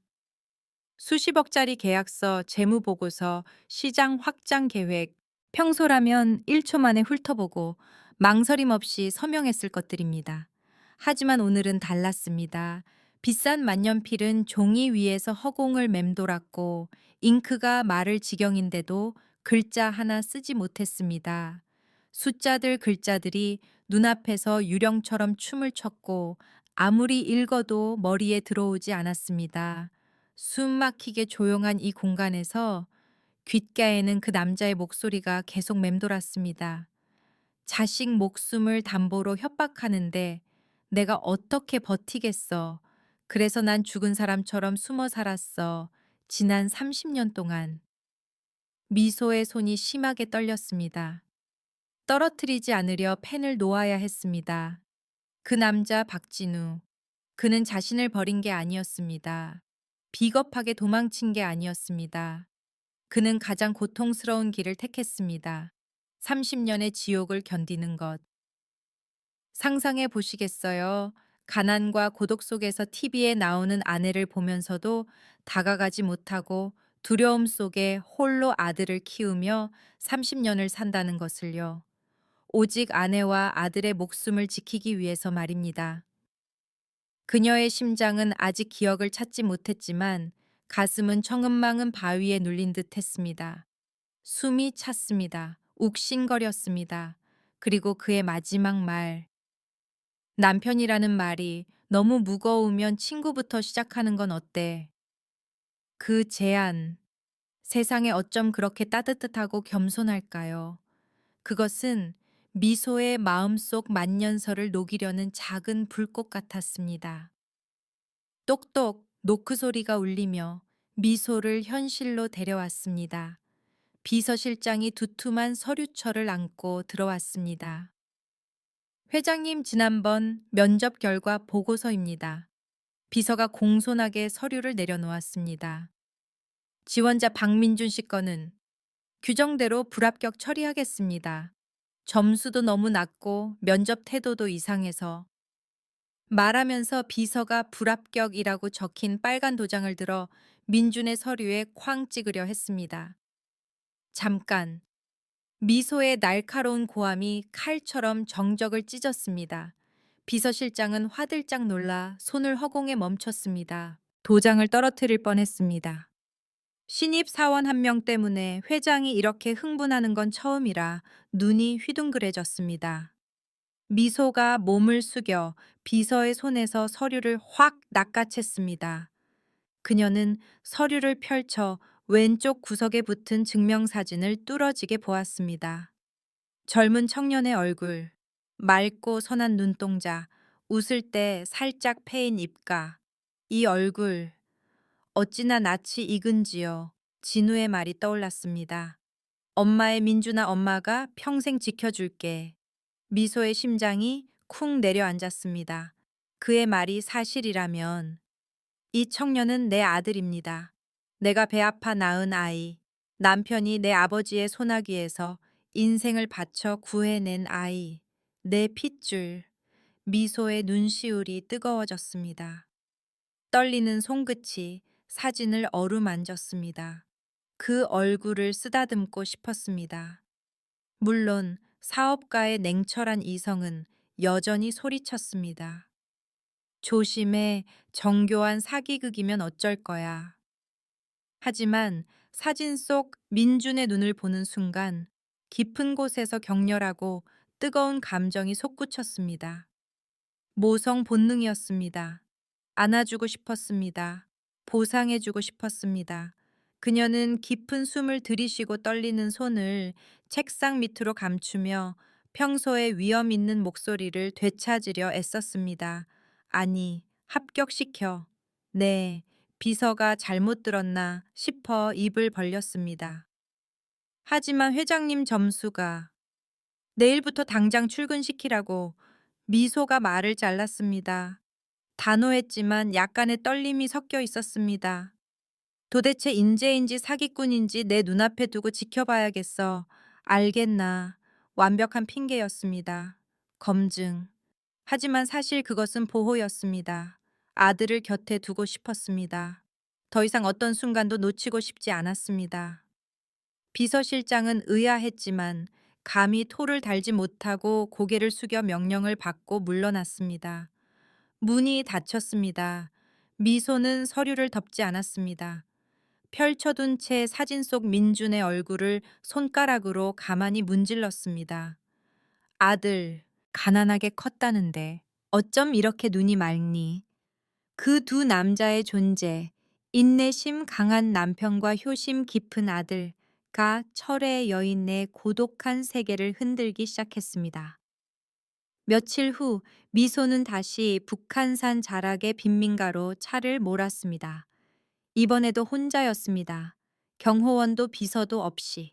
핸들을 잡은 손은 여전히 떨렸지만 차는 마치 길을 아는 말처럼 그곳을 찾아갔습니다. 그녀는 진우의 집 앞에 주차했습니다. 차 안에 한참을 앉아 망설였습니다. 내가 여기 왜 왔지? 무슨 자격으로 친구 아니면 부부. 그때 녹슨 철대문이 끼익 하고 열렸습니다. 진우가 나왔습니다. 손에는 낡아 빠진 플라스틱 장바구니가 들려 있었습니다. 색 바랜 줄무늬 셔츠를 입었지만 다림질은 반듯하게 되어 있었습니다. 대문 앞에 서성이는 미소의 고급 차를 보고도 진우는 전혀 놀라지 않았습니다. 오히려 그는 환하게 웃었습니다. 마치 미리 알고 있었던 것처럼, 오랫동안 기다려온 것처럼. 왔어, 친구. 그 단순한 한마디. 친구. 격식도 비굴함도 없었습니다. 미소의 몸에 있던 긴장이 비누 거품처럼 사라졌습니다. 그녀는 차 문을 열고 내렸습니다. 마침 시장 가려던 참인데 같이 갈래? 진우가 묻더니 그녀의 번쩍이는 차를 보고 난처한 듯 머리를 긁적였습니다. 근데 그 탱크 같은 차는 시장 골목에 못 들어가. 길도 좁고 사람도 많아서 그냥 차 여기 두고 나랑 버스 타고 갈래. 그가 눈이 보이지 않을 정도로 활짝 웃으며 허허거렸습니다. 옛날처럼 말이야. 어때? 옛날처럼. 세 글자가 다시 미소의 심장을 때렸습니다. 사고 후 깨어난 이래로 버스를 타본 적이 없었습니다. 하지만 진우의 순박한 미소를 보니 거절할 수 없었습니다. 그녀는 고개를 끄덕였습니다. 그렇게 태양그룹 회장은 재산이나 다름없는 차를 껍질 벗겨진 담벼락 아래 버려두고 다리를 저는 노인의 옆에서 걸음을 맞춰 버스 정류장으로 향했습니다. 그들이 간 곳은 재래시장이었습니다. 시끄럽고 활기찼습니다. 음식 냄새, 생선 비린내, 호객 소리, 흥정하는 소리, 모든 것이 뒤섞여 혼란스럽지만 생명력 넘치는 합창을 만들어냈습니다. 여긴 어디예요? 미소는 눈살을 찌푸리며 주위를 둘러보았습니다. 고급 정장이 이곳과 너무 어울리지 않아 조금 위축되었습니다. 30년 전에 우리 이 시장 자주 왔었어. 진우가 걸어가며 설명했습니다. 목소리에 추억이 가득했습니다. 신혼 때 돈 없어서 여기서 싼 거 사고 그랬지. 장다 보면 골목 끝 할머니네 호떡 사 먹고 허기 때우고. 당신은 아마 기억 못할 거야. 미소는 고개를 저었습니다. 기억나지 않았습니다. 하지만 이상하게도 이 소음이 싫지 않았습니다. 그녀는 진우를 따라갔고 그녀를 위해 인파를 헤치고 길을 터주는 그의 깡마른 등 뒤를 바라보았습니다. 아주머니, 오늘 파 싱싱해요. 2단 주세요. 아저씨, 두부 한 모 주세요. 가운데 부드러운 걸로요. 진우는 장보기에 능숙했습니다. 채소며 생선을 들었다 놓았다 하며 골았습니다. 미소는 옆에서 눈을 동그랗게 뜨고 구경했습니다. 태어나서 지금까지 음식은 식탁에 차려진 것만 봤지 삶의 날거진 재료를 보는 건 처음이었습니다. 진우가 호떡 파는 좌판 앞에 멈췄습니다. 고소한 기름 냄새가 진동했습니다. 아저씨 뜨거운 호떡 2개 주세요. 그는 노릇노릇하고 김이 모락모락 나는 호떡 2개를 받았습니다. 그녀가 데일까봐 종이컵을 하나 더 덧대어 건네주었습니다. 먹어봐. 여기 호떡이 이 동네에서 제일 맛있어. 미소는 종이컵을 들고 망설였습니다. 나 단 거 별로 안 좋아하는데, 그리고 기름기도 너무 많고. 하지만 기대에 찬 진우의 눈빛을 보고 입에 가져가 작게 한 입 베어 물었습니다. 바삭. 바삭한 껍질이 입안에서 부서졌습니다. 곧이어 뜨겁고 진한 흑설탕 꿀이 흘러나와 혀끝을 감쌌습니다. 달콤하고 계피와 견과류 향이 났습니다. 그 순간 전기가 미소의 등골을 타고 흘렀습니다. 영상 기억이 아니라 미각의 기억이었습니다. 몸이 이 맛을 기억하고 있었습니다. 행복하고 따뜻한 느낌이 가슴으로 스며들었습니다. 영혼의 조각을 찾은 것 같았습니다. 미소는 무의식적으로 웃음을 터뜨렸습니다. 비즈니스용 미소가 아니라 선물을 받은 어린아이 같은 환한 미소였습니다. 맛있지? 진우가 사랑스럽게 바라보며 웃었습니다. 미소는 고개를 끄덕이며 체면도 있고 입가에 묻은 꿀을 닦아내고는 크게 한 입 더 베어 물었습니다. 호떡 파는 아주머니가 2사람을 보며 혀를 차며 웃었습니다. 어유, 노부부가 금슬도 좋네. 남편분이 아주 부인을 끔찍이 아끼시네. 눈에서 꿀이 뚝뚝 떨어져.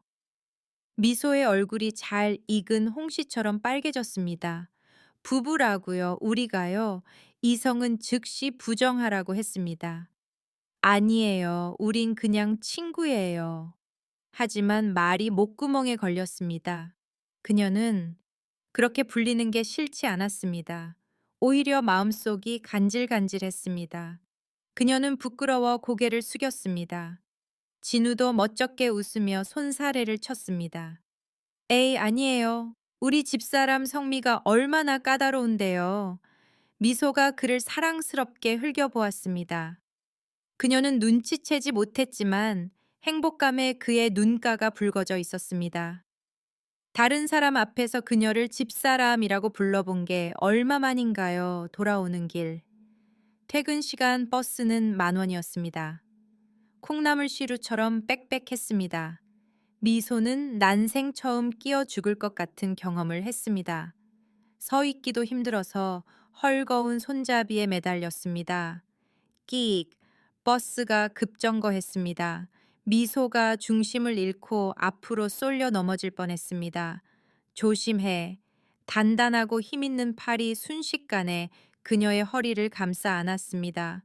진우였습니다. 그는 재빨리 몸을 돌려 그녀를 품에 안고 자신의 마른 등을 방패 삼아 밀려드는 사람들로부터 그녀를 막아주었습니다. 나 꽉 잡아요. 그가 귓가에 작게 말했습니다. 미소의 등이 진우의 단단한 가슴에 밀착되었습니다. 얇은 옷 너머로 그의 심장이 쿵쿵 뛰는 소리가 들렸습니다. 얼굴이 화끈거렸습니다. 그때 익숙한 냄새가 코끝을 스쳤습니다. 비싼 프랑스 향수가 아니었습니다. 싸구려 세탁 비누 냄새, 햇볕 냄새, 그리고 은은한 땀 냄새였습니다. 노동의 냄새. 하지만 그 향기와 온기가 그녀를 감싸는 순간 미소는 전율했습니다. 안전하다. 보호받고 있다. 사랑받고 있다. 이 느낌. 이성은 기억하지 못하지만 몸은 소리치고 있었습니다.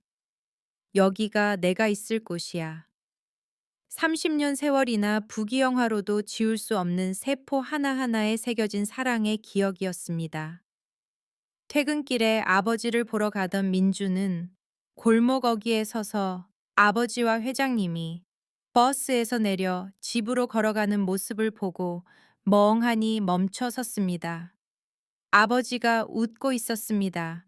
한 번도 본 적 없는 환한 미소였습니다. 민준의 기억 속 아버지는 늘 그늘지고 슬픈 그림자였습니다.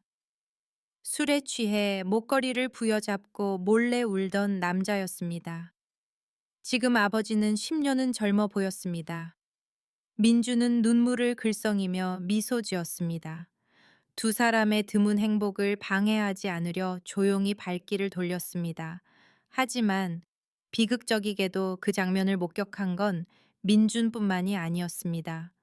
골목 어귀 그늘진 곳에 검은 세단 한 대가 맹수처럼 숨어 있었습니다. 창문이 조금 내려가고 긴 카메라 렌즈가 튀어나왔습니다. 찰칵 찰칵 찰칵 셔터 소리가 연이어 울렸습니다. 차 안에는 최태어, 태양그룹의 전무이자 미소의 이종 사촌 동생이 있었습니다. 미소의 회장 자리를 늘 노리는 야망 있고 악독한 남자였습니다.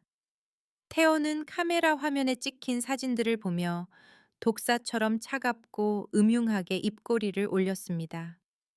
재밌네. 우리 존경하는 사촌 누님이 드디어 미쳤나. 이런 구석진 곳에서 거렁뱅이 늙은이랑 놀아나다니. 그가 중얼거렸습니다. 아주 좋아. 완벽해. 이게 누님 명예의 무덤이 될 거야. 태어는 미소가 정신에 문제가 있다거나 젊은 남자와 놀아난다는 소문을 퍼뜨려 회사에서 고립시켜 왔습니다. 하지만 그건 부족했습니다. 그는 결정적인 한 방을 원했습니다. 그날 밤, 미소가 돌아간 뒤 진우는 행복감에 취해 있었습니다. 그는 대담한 결심을 했습니다. 일찍 일어나 부엌에서 뚝딱거려 도시락을 쌌습니다. 미소가 요새 너무 말랐어. 몸보신 좀 시켜줘야지. 그가 중얼거렸습니다. 그는 계란말이와 제육볶음, 옛날에 그녀가 제일 좋아하던 메뉴를 만들었습니다. 낡은 플라스틱 통에 정성껏 담았습니다. 다음 날 아침 그는 제일 좋은 옷을 입고 버스를 타고 태양그룹 본사로 갔습니다. 으리으리한 로비에 쭈뼛거리며 들어갔습니다. 저 김미소 회장님 좀 뵙고 싶은데요. 점심을 좀 가져왔습니다. 그가 안내 데스크 직원에게 선하게 웃으며 말했습니다. 하지만 돌아온 것은 경비원들과 직원들의 경멸 어린 시선이었습니다. 당신이 뭔데 회장님을 만나 당장 나가. 아니, 내가 친구인데. 친구는 무슨 눈에 띄지 말고 꺼져 거지야. 덩치 큰 경비원들이 달려들어 진우를 밀쳤습니다. 그는 차가운 대리석 바닥에 나뒹굴었습니다. 와장창 손에 들려있던 도시락통이 날아갔습니다. 계란말이와 김치가 반짝이는 바닥에 지저분하게 흩어졌습니다. 진우는 엉금엉금 기어가 먼지 묻은 계란말이를 주워 담으며 수치심을 견뎌야 했습니다. 주변에서 비웃음 소리가 들렸습니다. 그는 눈물을 삼키며 쓸쓸히 돌아섰습니다. 그걸로 끝이 아니었습니다. 그날 밤 진우가 자고 있을 때 난데없는 파열음이 들렸습니다. 쾅쾅. 문신 가득한 깡패들이 몽둥이를 들고 집으로 들이닥쳤습니다. 가구를 부수고 옷을 찢고 집안을 쑥대밭으로 만들었습니다. 그리고 최태호가 나타났습니다. 그는 폐허가 된 집 안으로 들어와 반짝이는 구두로 깨진 조각들을 밟았습니다. 그는 진우의 멱살을 잡고 벽으로 밀어붙였습니다. 잘 들어 늙은이. 우리 누나한테 무슨 약을 쳤는지는 모르겠는데 또 회장님 주위에 얼쩡거리면 태호가 진우의 귀에 대고 독하게 속삭였습니다. 내 아들 박민준 사회에서 매장시켜 버릴 거야. 감옥에서 썩게 해줄게. 알았어. 아들 이야기가 나오자 진우의 눈에서 두려움이 사라졌습니다. 대신 맹렬한 불꽃이 타올랐습니다. 30년 전엔 힘이 없어 도망쳤습니다. 하지만 이제 잃을 게 없었습니다. 진우가 갑자기 튀어 올랐습니다. 태호의 손목을 꽉 잡았습니다. 어찌나 세게 쥐었는지 태호가 얼굴을 찌푸릴 정도였습니다. 똑똑히 들어라. 진우가 새끼를 지키려는 짐승처럼 으르렁거렸습니다. 그땐 내가 젊어서 멍청해서 무서워했다. 하지만 나 이제 늙었어. 나는 건드려도 되지만 내 새끼 털끝 하나라도 건드리면 맹세코 너희 다 죽이고 지옥 갈 거야. 빈말 아니야. 늙은 아버지의 살기에 깡패들과 태어마저 주춤하며 뒤로 물러섰습니다. 물러설 곳 없는 사람의 결기였습니다. 최태원은 분을 사기며 나갔습니다. 협박이 통하지 않는다는 걸 알았습니다. 그는 더 잔인한 승부수를 띄우기로 했습니다. 다음 날 박민주는 사무실에서 열심히 일하고 있었습니다. 갑자기 감사팀이 들이닥쳤습니다. 박민준 기업 기밀 유출 혐의로 체포한다. 네, 무슨 말씀이세요? 민주는 어리둥절했습니다. 그들이 가방을 뒤졌습니다. 낯선 USB 하나와 현금 5천만 원이 든 두툼한 봉투가 나왔습니다. 태호가 파놓은 함정이었습니다. 빚에 쪼들리던 보안 팀장 이 씨를 매수해 민준의 가방에 증거물을 몰래 넣은 것이었습니다. 민준은 억울함을 호소하며 사무실 사람들이 보는 앞에서 수갑을 차고 끌려갔습니다. 이 비보는 민준의 동료가 몰래 건 전화로 진우에게 전해졌습니다. 진우는 전화를 받고 휴대폰을 떨어뜨렸습니다. 태호가 진짜로 저질렀다는 걸 알았습니다. 긴급 이사회가 즉시 소집되었습니다. 호화로운 회의실에서 최태호는 진우와 미소가 시장에 간 사진을 테이블에 던지고 민준의 사건 증거를 내밀었습니다. 여러분, 이건 정교하게 계획된 음모입니다. 태호가 당당하게 선언했습니다. 이 부자는 전문 사기단입니다. 애비는 판단력 흐려진 회장님께 접근해 홀리고 아들은 회사에 들어와 기술을 빼돌려 중국에 팔려 했습니다. 증거가 명백합니다. 회의실이 술렁거렸습니다. 주주들이 의심스러운 눈으로 미소를 쳐다보았습니다. 미소는 사진을 든 손을 떨며 앉아 있었습니다. 흔들렸습니다. 이성이 흔들렸습니다. 민준의 가방에서 나온 USB는 진짜였습니다. 돈도 진짜였습니다. 설마 또 속은 걸까? 쾅! 회의실 문이 벌컥 열렸습니다. 박진우가 뛰어 들어왔습니다. 몰골이 말이 아니었습니다. 경비원들과 몸싸움 하느라 옷은 다 찢어지고 얼굴은 멍들고 흙투성이었습니다. 다리를 잡는 경비원들 때문에 회의 테이블 밑까지 기어 들어왔습니다. 회장님, 진우가 절규했습니다. 피를 토하는 듯한 외침이었습니다. 그는 차가운 바닥에 머리를 찧었습니다. 쿵쿵 소리가 나며 이마에서 피가 터졌습니다. 저를 욕하세요. 저를 사기꾼 쓰레기 취급해도 좋습니다. 다 받겠습니다. 하지만 제 아들 박민주는 절대로 그런 애가 아닙니다. 눈물이 피와 섞여 얼굴을 타고 흘러내렸습니다. 제가 가난하게 키웠어도 남의 것 바늘 하나 훔치라고 가르친 적 없습니다. 세상에서 제일 착한 놈입니다. 제 늙은 목숨 걸고 맹세합니다. 제발, 제발 믿어주세요. 제발 살려주세요. 회의실이 찬물을 끼얹은 듯 조용해졌습니다. 늙은 아버지의 컥컥거리는 울음소리만 들렸습니다. 무소의 같은 심장도 움직일 만큼 숭고한 부성애의 울음이었습니다. 미소는 발밑에 납작 엎드린 남자를 내려다보았습니다. 심장이 미친 듯이 뛰었습니다. 이 느낌, 착각일 수 없었습니다. 사기꾼은 절대로 저런 뼈저린 고통을 연기할 수 없습니다. 본능이 소리쳤습니다. 저들은 무죄다 지켜야 한다. 이 늙은이 끌어내 경찰 불러서 부자 둘 다 감옥에 쳐넣어. 최태호가 경비원들에게 소리쳤습니다. 멈춰. 미소가 벌떡 일어났습니다. 책상을 쾅 내리쳤습니다. 좌중이 놀랐습니다. 그녀는 최태호를 똑바로 쳐다보았습니다.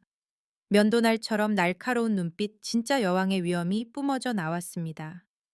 징계는 보류한다. 그녀의 목소리가 쩌렁쩌렁 울렸습니다. 경찰의 정식 수사 결과가 나올 때까지 내 직원의 운명은 내가 결정한다. 누구도 이에 제기하거나 손대지 마라. 그녀는 의장석에서 걸어 나와 진우에게 다가가 그를 내려다 보았습니다. 보는 눈이 많아 당장 일으켜 세우지는 못했지만 그녀가 보내는 눈빛은 무언의 약속이었습니다. 내가 두 사람 지킬게요. 회의는 태호의 분노 속에 해산되었습니다. 사무실로 돌아온 태호는 미쳐 날뛰며 물건을 때려 부셨습니다. 고려청자 컴퓨터 그림들이 산산조각 났습니다. 그는 두려웠습니다. 무서워서 떨었습니다. 만약 미소가 기억을 되찾으면 혹은 가족을 받아들이면 그룹을 차지하려던 그의 꿈은 물거품이 됩니다. 모든 것을 잃게 됩니다. 그는 거칠게 숨을 몰아쉬며 눈에 핏발을 세웠습니다. 금고에서 대포폰을 꺼냈습니다. 저장되지 않은 번호로 전화를 걸었습니다. 여보세요? 수화기 너머로 전문 킬러의 차가운 목소리가 들렸습니다. 오늘 밤 태호가 이 사이로 으르렁거렸습니다. 김미소 그 여자 처리해. 빗길이라 사고 위장하기 딱 좋아. 그리고 명심해. 그가 악독하게 입꼬리를 올렸습니다. 그 거지 부자한테 뒤집어 씌워. 스토킹에서 돈 뜯어내려다 사고 낸 걸로. 일타쌍피. 알겠어. 알았다. 태호가 전화를 끊었습니다. 창밖으로 서울 도심의 폭우가 쏟아지기 시작했습니다. 사랑하는 누님, 오늘 밤이 당신의 마지막 밤이 될 거야. 회장실 유리창 밖으로 비가 쏟아지기 시작했습니다. 굵은 빗방울이 유리창을 때리는 소리가 툭툭 들렸습니다. 운명의 노크 소리 같았습니다. 미소는 화려한 세상에 등을 돌리고 앉아 휴대폰 화면을 뚫어지게 보고 있었습니다. 어제 진우의 모습이 떠올랐습니다. 아들의 명예를 지키기 위해 무릎 꿇고 피가 나도록 머리를 찢던 남자. 그녀가 차갑게 등을 돌려 모욕 속에 내버려둔 남자. 후회가 염산처럼 가슴을 태웠습니다. 내가 왜 그랬지? 왜 일으켜주지 않았지? 왜 아직도 의심하는 거지? 미소는 입술을 깨물었습니다. 더 이상 자책을 견딜 수 없었습니다. 그녀는 휴대폰을 들어 떨리는 손으로 문자를 쳤습니다. 지금 당신에게 갈게요. 할 말이 있어요. 기다려요. 전송하고 가방을 챙겨 방을 뛰쳐나갔습니다. 기사를 부르지 않았습니다. 직접 운전하고 싶었습니다. 심장이 이끄는 곳으로 직접 가고 싶었습니다. 검은 세단이 주차장을 빠져나와 서울의 하얀 빗줄기 속으로 섞여 들어갔습니다. 억수같이 쏟아지는 피. 와이퍼가 미친 듯이 움직여도 쏟아지는 물을 감당하지 못했습니다. 시야가 흐렸습니다. 하지만 미소는 몰랐습니다. 그녀의 차 뒤로 거대한 검은 그림자가 조용히 따라붙고 있다는 것을. 녹슬고 낡은 덤프트럭이 빈 적재함을 덜덜거리며 엔진 소리를 냈습니다. 번호판은 누군가 일부러 진흙을 잔뜩 발라 가려 놓았습니다. 그것은 낯을 휘두를 순간을 기다리는 사신 같았습니다. 북한산 아래 빈민가. 문자를 받은 진우는 아이처럼 기뻐했습니다. 급히 민준을 불렀습니다. 아들아, 엄마 온다. 얼른 마중 나가자. 두 부자는 우산을 들고 골목 어귀로 달려나갔습니다. 비가 들이쳐 바지가 다 젖고 바람이 뼈까지 시리게 불었지만 마음은 이상하게 따뜻했습니다. 민주는 우산을 아버지 쪽으로 완전히 기울였습니다. 어깨가 다 젖었지만 눈은 희망으로 반짝였습니다. 아빠 혹시 엄마 기억 돌아온 거 아닐까요? 진우가 인자하게 웃었습니다. 기억 못해도 괜찮아. 엄마가 오는 것만으로도 된 거야. 멀리서 고급 세단의 헤드라이트 불빛이 빗줄기를 뚫고 들어왔습니다. 엄마 왔다. 민준이 환호했습니다. 미소는 가로등 아래 웅크리고 서 있는 두 사람을 보았습니다. 가슴이 아려왔습니다. 속도를 줄이고 길가에 차를 세운 뒤 문을 열고 내렸습니다. 우산도 쓰지 않았습니다. 비싼 옷이 젖든 말든 빗물을 맞았습니다. 그녀는 거기 서서 그들을 보며 지금까지 중 가장 환한 미소를 지었습니다. 손을 들어 흔들었습니다. 진우 씨, 민준아. 하지만 그 미소가 사라지기도 전에 부앙 엔진 굉음이 밤 공기를 찢었습니다. 미소의 차 뒤 어둠 속에서 덤프 트럭이 갑자기 속도를 높였습니다. 속도를 줄이지 않았습니다. 미친 짐승처럼 미소를 향해 돌진했습니다. 트럭의 눈부신 헤드라이트가 미소의 눈을 쏘아 앞이 보이지 않았습니다. 그녀는 공포에 질려 발이 굳었습니다. 시속 80km로 죽음이 달려오고 있었습니다. 미소야 피해 진우가 비명을 질렀습니다. 우산을 내던지고 아내를 향해 몸을 날렸습니다. 하지만 절뚝거리는 다리가 말을 듣지 않았습니다. 거리가 너무 멀었습니다. 빗물 웅덩이에 미끄러져 넘어지며 절망적으로 손을 뻗었습니다. 하지만 더 빠른 사람이 있었습니다. 박민준. 젊은 청년은 0.001초도 망설이지 않았습니다. 우산을 던지고 젖 먹던 힘을 다해 도로 한복판으로 뛰어들었습니다. 회장님, 위험해요. 민준이 달려들어 온몸으로 미소를 밀쳤습니다. 그녀가 길가로 튕겨 나갔습니다. 쾅. 메마른 충돌음이 빗소리를 집어삼킬 듯 울렸습니다. 그 순간 온 세상이 멈춘 것 같았습니다. 민준의 몸이 트럭에 치여 허공으로 날아올랐다가 잔인하게 차가운 아스팔트 위로 떨어졌습니다. 트럭은 멈추지 않았습니다. 굉음을 내며 도주했고 칠흑 같은 어둠 속으로 사라졌습니다. 미소는 길가 풀밭에 나뒹굴었습니다. 엉금엉금 기어 일어났습니다. 머리가 빙글빙글 돌았습니다. 그리고 보았습니다. 아들이 붉은 핏물이 번지는 빗물 웅덩이 속에 미동도 없이 누워 있는 것을. 안 돼, 안 돼.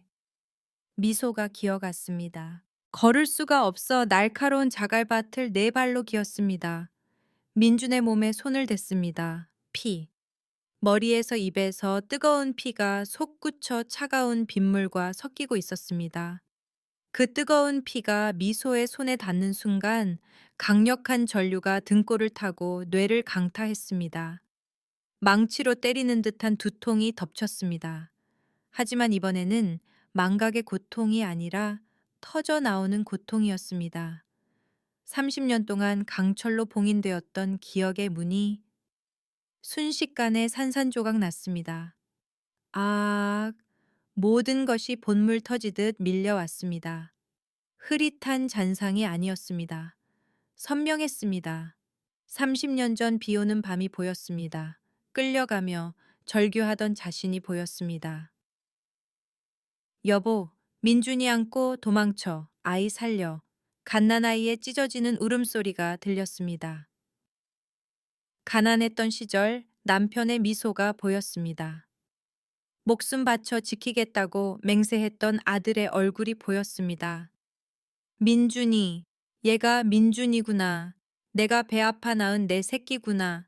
죽은 줄 알았던 내 아들이구나. 내가 차갑게 면접보고 차갑게 의심했던 그 아이구나. 미소는 하늘을 향해 상처 입은 어미 짐승처럼 처절하게 울부짖었습니다. 비명은 가슴을 찢고 가난한 동네 전체에 메아리 쳤습니다. 민준아, 그녀는 피투성이가 된 아들을 품에 꽉 끌어안았습니다. 더 이상 태양그룹 회장이 아니었습니다. 지금 이 순간 그녀는 그저 엄마였습니다. 민준아, 엄마야, 엄마야. 아가, 엄마가 미안해. 엄마가 잘못했어. 진우도 기어왔습니다. 그는 피범벅이 된 아들의 얼굴을 감싸쥐고 목이 터져라 울었습니다. 아들아, 자지마, 민준아, 아빠야. 엄마의 품에서 민준이 미세하게 움직였습니다. 퉁퉁 부은 눈을 힘겹게 뜨고 자신을 안고 있는 여자를 보았습니다. 숨소리가 바람 앞에 등불처럼 위태로웠습니다. 장님, 괜찮으세요? 그 말이 수천 개의 바늘이 되어 미소의 심장을 찔렀습니다. 마지막 순간까지 회장님이라니, 여전히 그녀를 걱정하다니. 이 바보야, 미소가 꺽꺽 울며 눈물이 빗물과 섞여 아들의 얼굴로 떨어졌습니다. 회장님이라고 부르지 마, 제발. 그렇게 부르지 마. 그녀는 떨리는 손으로 아들의 얼굴을 쓰다듬었습니다. 목소리가 부서졌습니다. 엄마야, 다 기억났어. 넌 내 아들이야. 엄마의 민준이야. 민준의 흐릿한 눈이 조금 더 크게 떠졌습니다. 눈물 한 방울이 눈가에서 흘러내렸습니다. 입술을 달싹이며 그녀만 들릴 듯한 목소리로 속삭였습니다. 엄마. 그리고 그의 손이 툭 떨어졌습니다. 그는 엄마 품에서 의식을 잃었습니다. 안 돼, 민준아, 정신 차려, 아가. 멀리서 구급차 사이렌 소리가 비통한 밤을 찢으며 울려 퍼졌습니다. 서울대학교 병원, 응급실 복도는 소독약 냄새와 피비린내로 진동했습니다. 수술실 등에는 수술 중이라는 붉은 글자가 시리게 빛나고 있었습니다. 미소는 대기 의자에 앉아 있었습니다. 온몸이 젖었고 옷은 진흙과 아들의 피로 범벅이었습니다. 머리는 산발이었습니다. 하지만 그녀의 눈은 더 이상 울지 않았습니다. 메말라 있었습니다. 그리고 그 안에는 누구도 본 적 없는 끔찍한 살기가 서려 있었습니다. 새끼를 건드린 자는 누구든 찢어 밟힐 준비가 된 호랑이의 눈빛이었습니다. 진우는 옆에서 얼굴을 감싸쥐고 어깨를 들썩이며 오열하고 있었습니다. 그는 기도하고 있었습니다. 늙은 목숨을 내놓을 테니 아들만 살려달라고. 비서실장이 허둥지둥 달려왔습니다.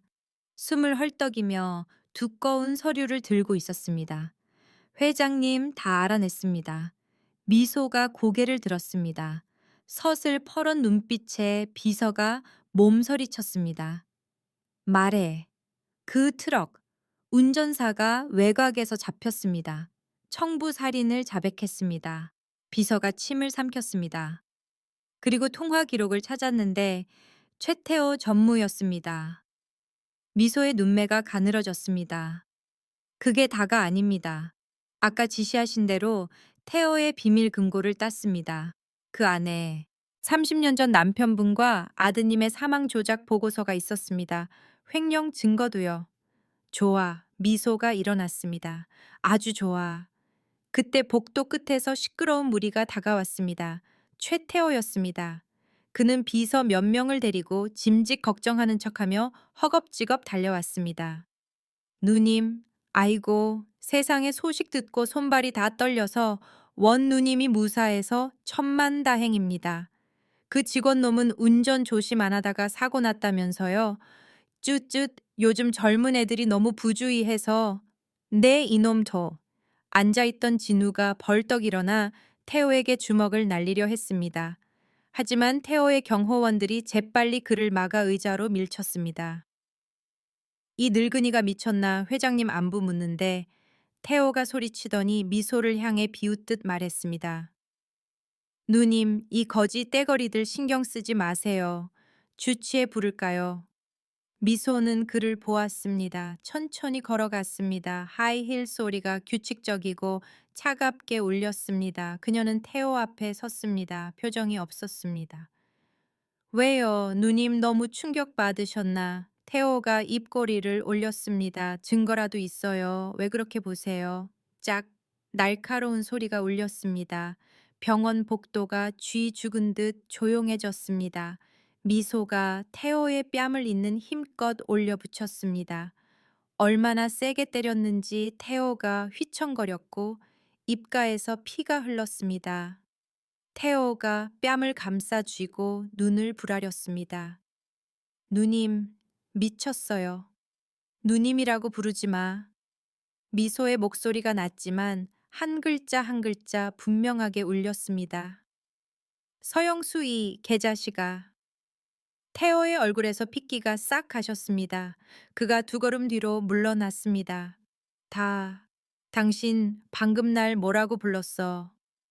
그것은 그의 본명이었습니다. 최 씨 집안 족보에 들어가기 위해 개명하기 전 30년 전 가족만이 알던 이름. 미소가 다가가 얼굴을 들이밀었습니다.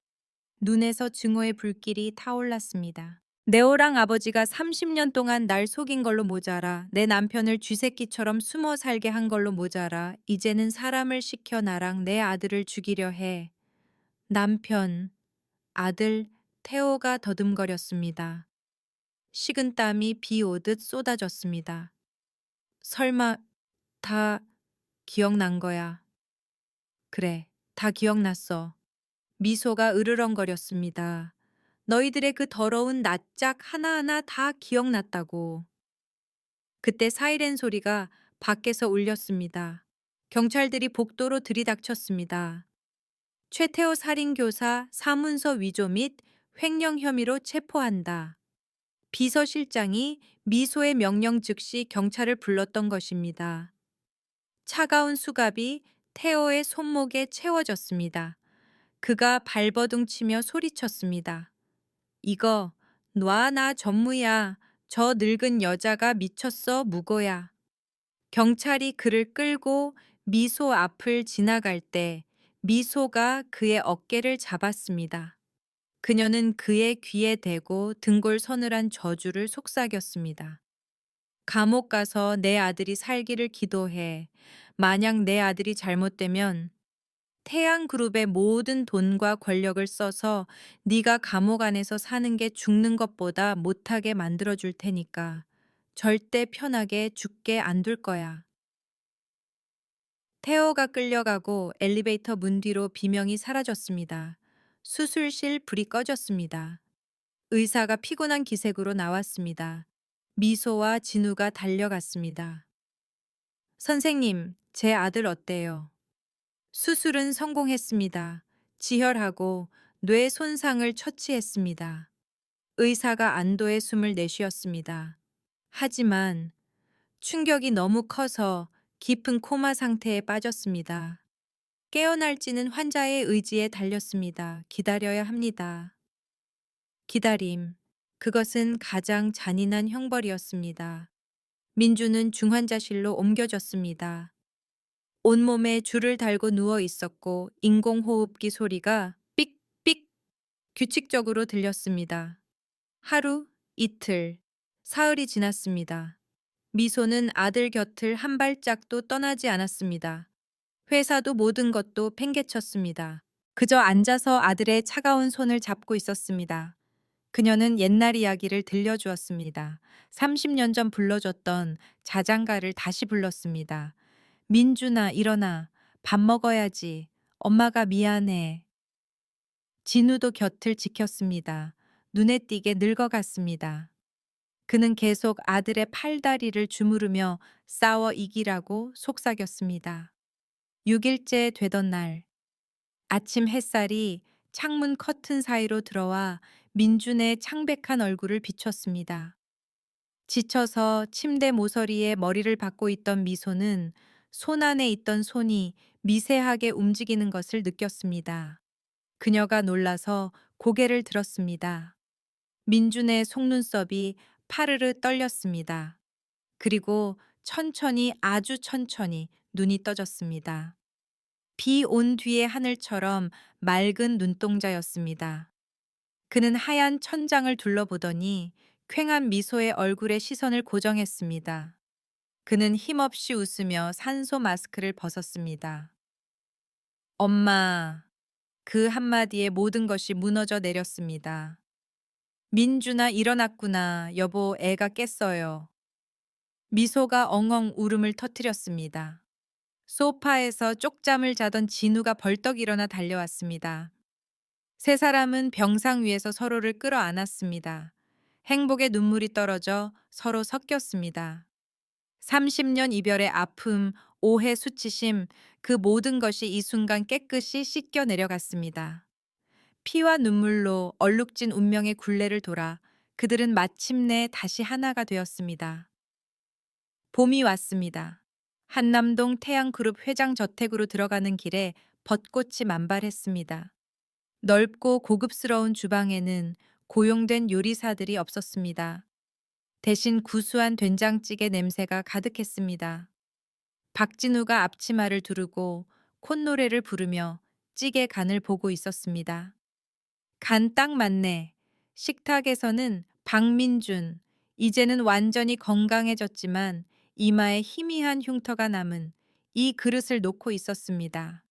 따뜻한 크림색 니트를 입은 모습이 훤칠했습니다. 엄마 밥 먹어요. 민준이 2층을 향해 불렀습니다. 가벼운 발소리가 내려왔습니다. 김미소가 나타났습니다. 더 이상 딱딱한 검은 정장이 아니었습니다.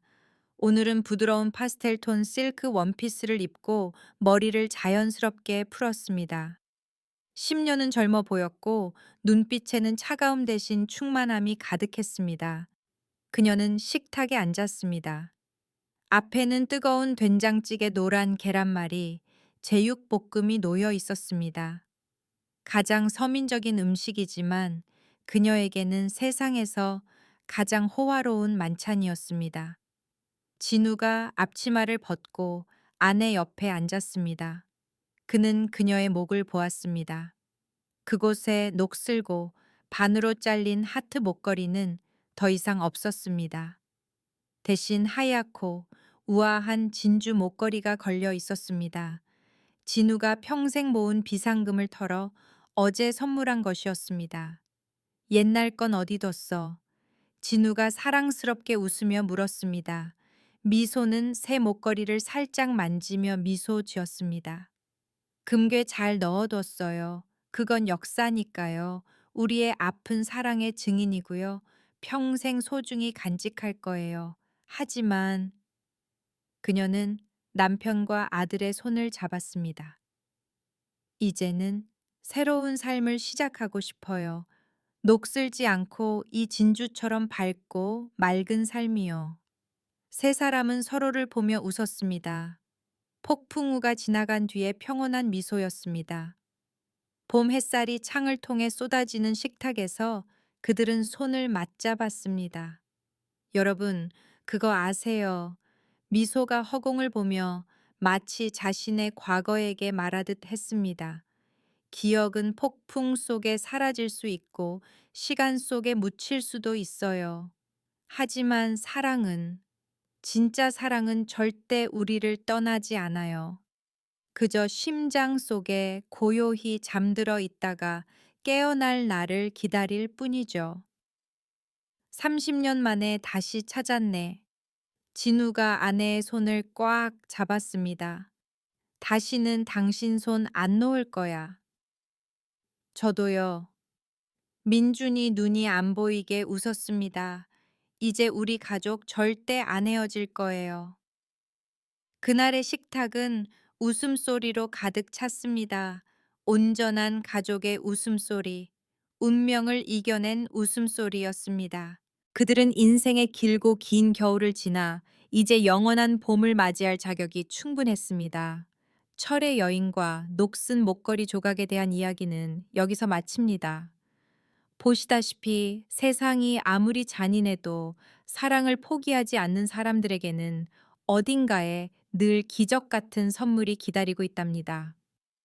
오늘의 이야기가 당신의 가슴에 작은 울림을 주었거나 공감의 눈물을 흘리게 했다면 구독과 좋아요를 눌러주세요. 그것은 저희가 앞으로도 당신의 나날을 따뜻하게 데워줄 이야기를 계속 전해드릴 수 있는 큰 힘이 됩니다.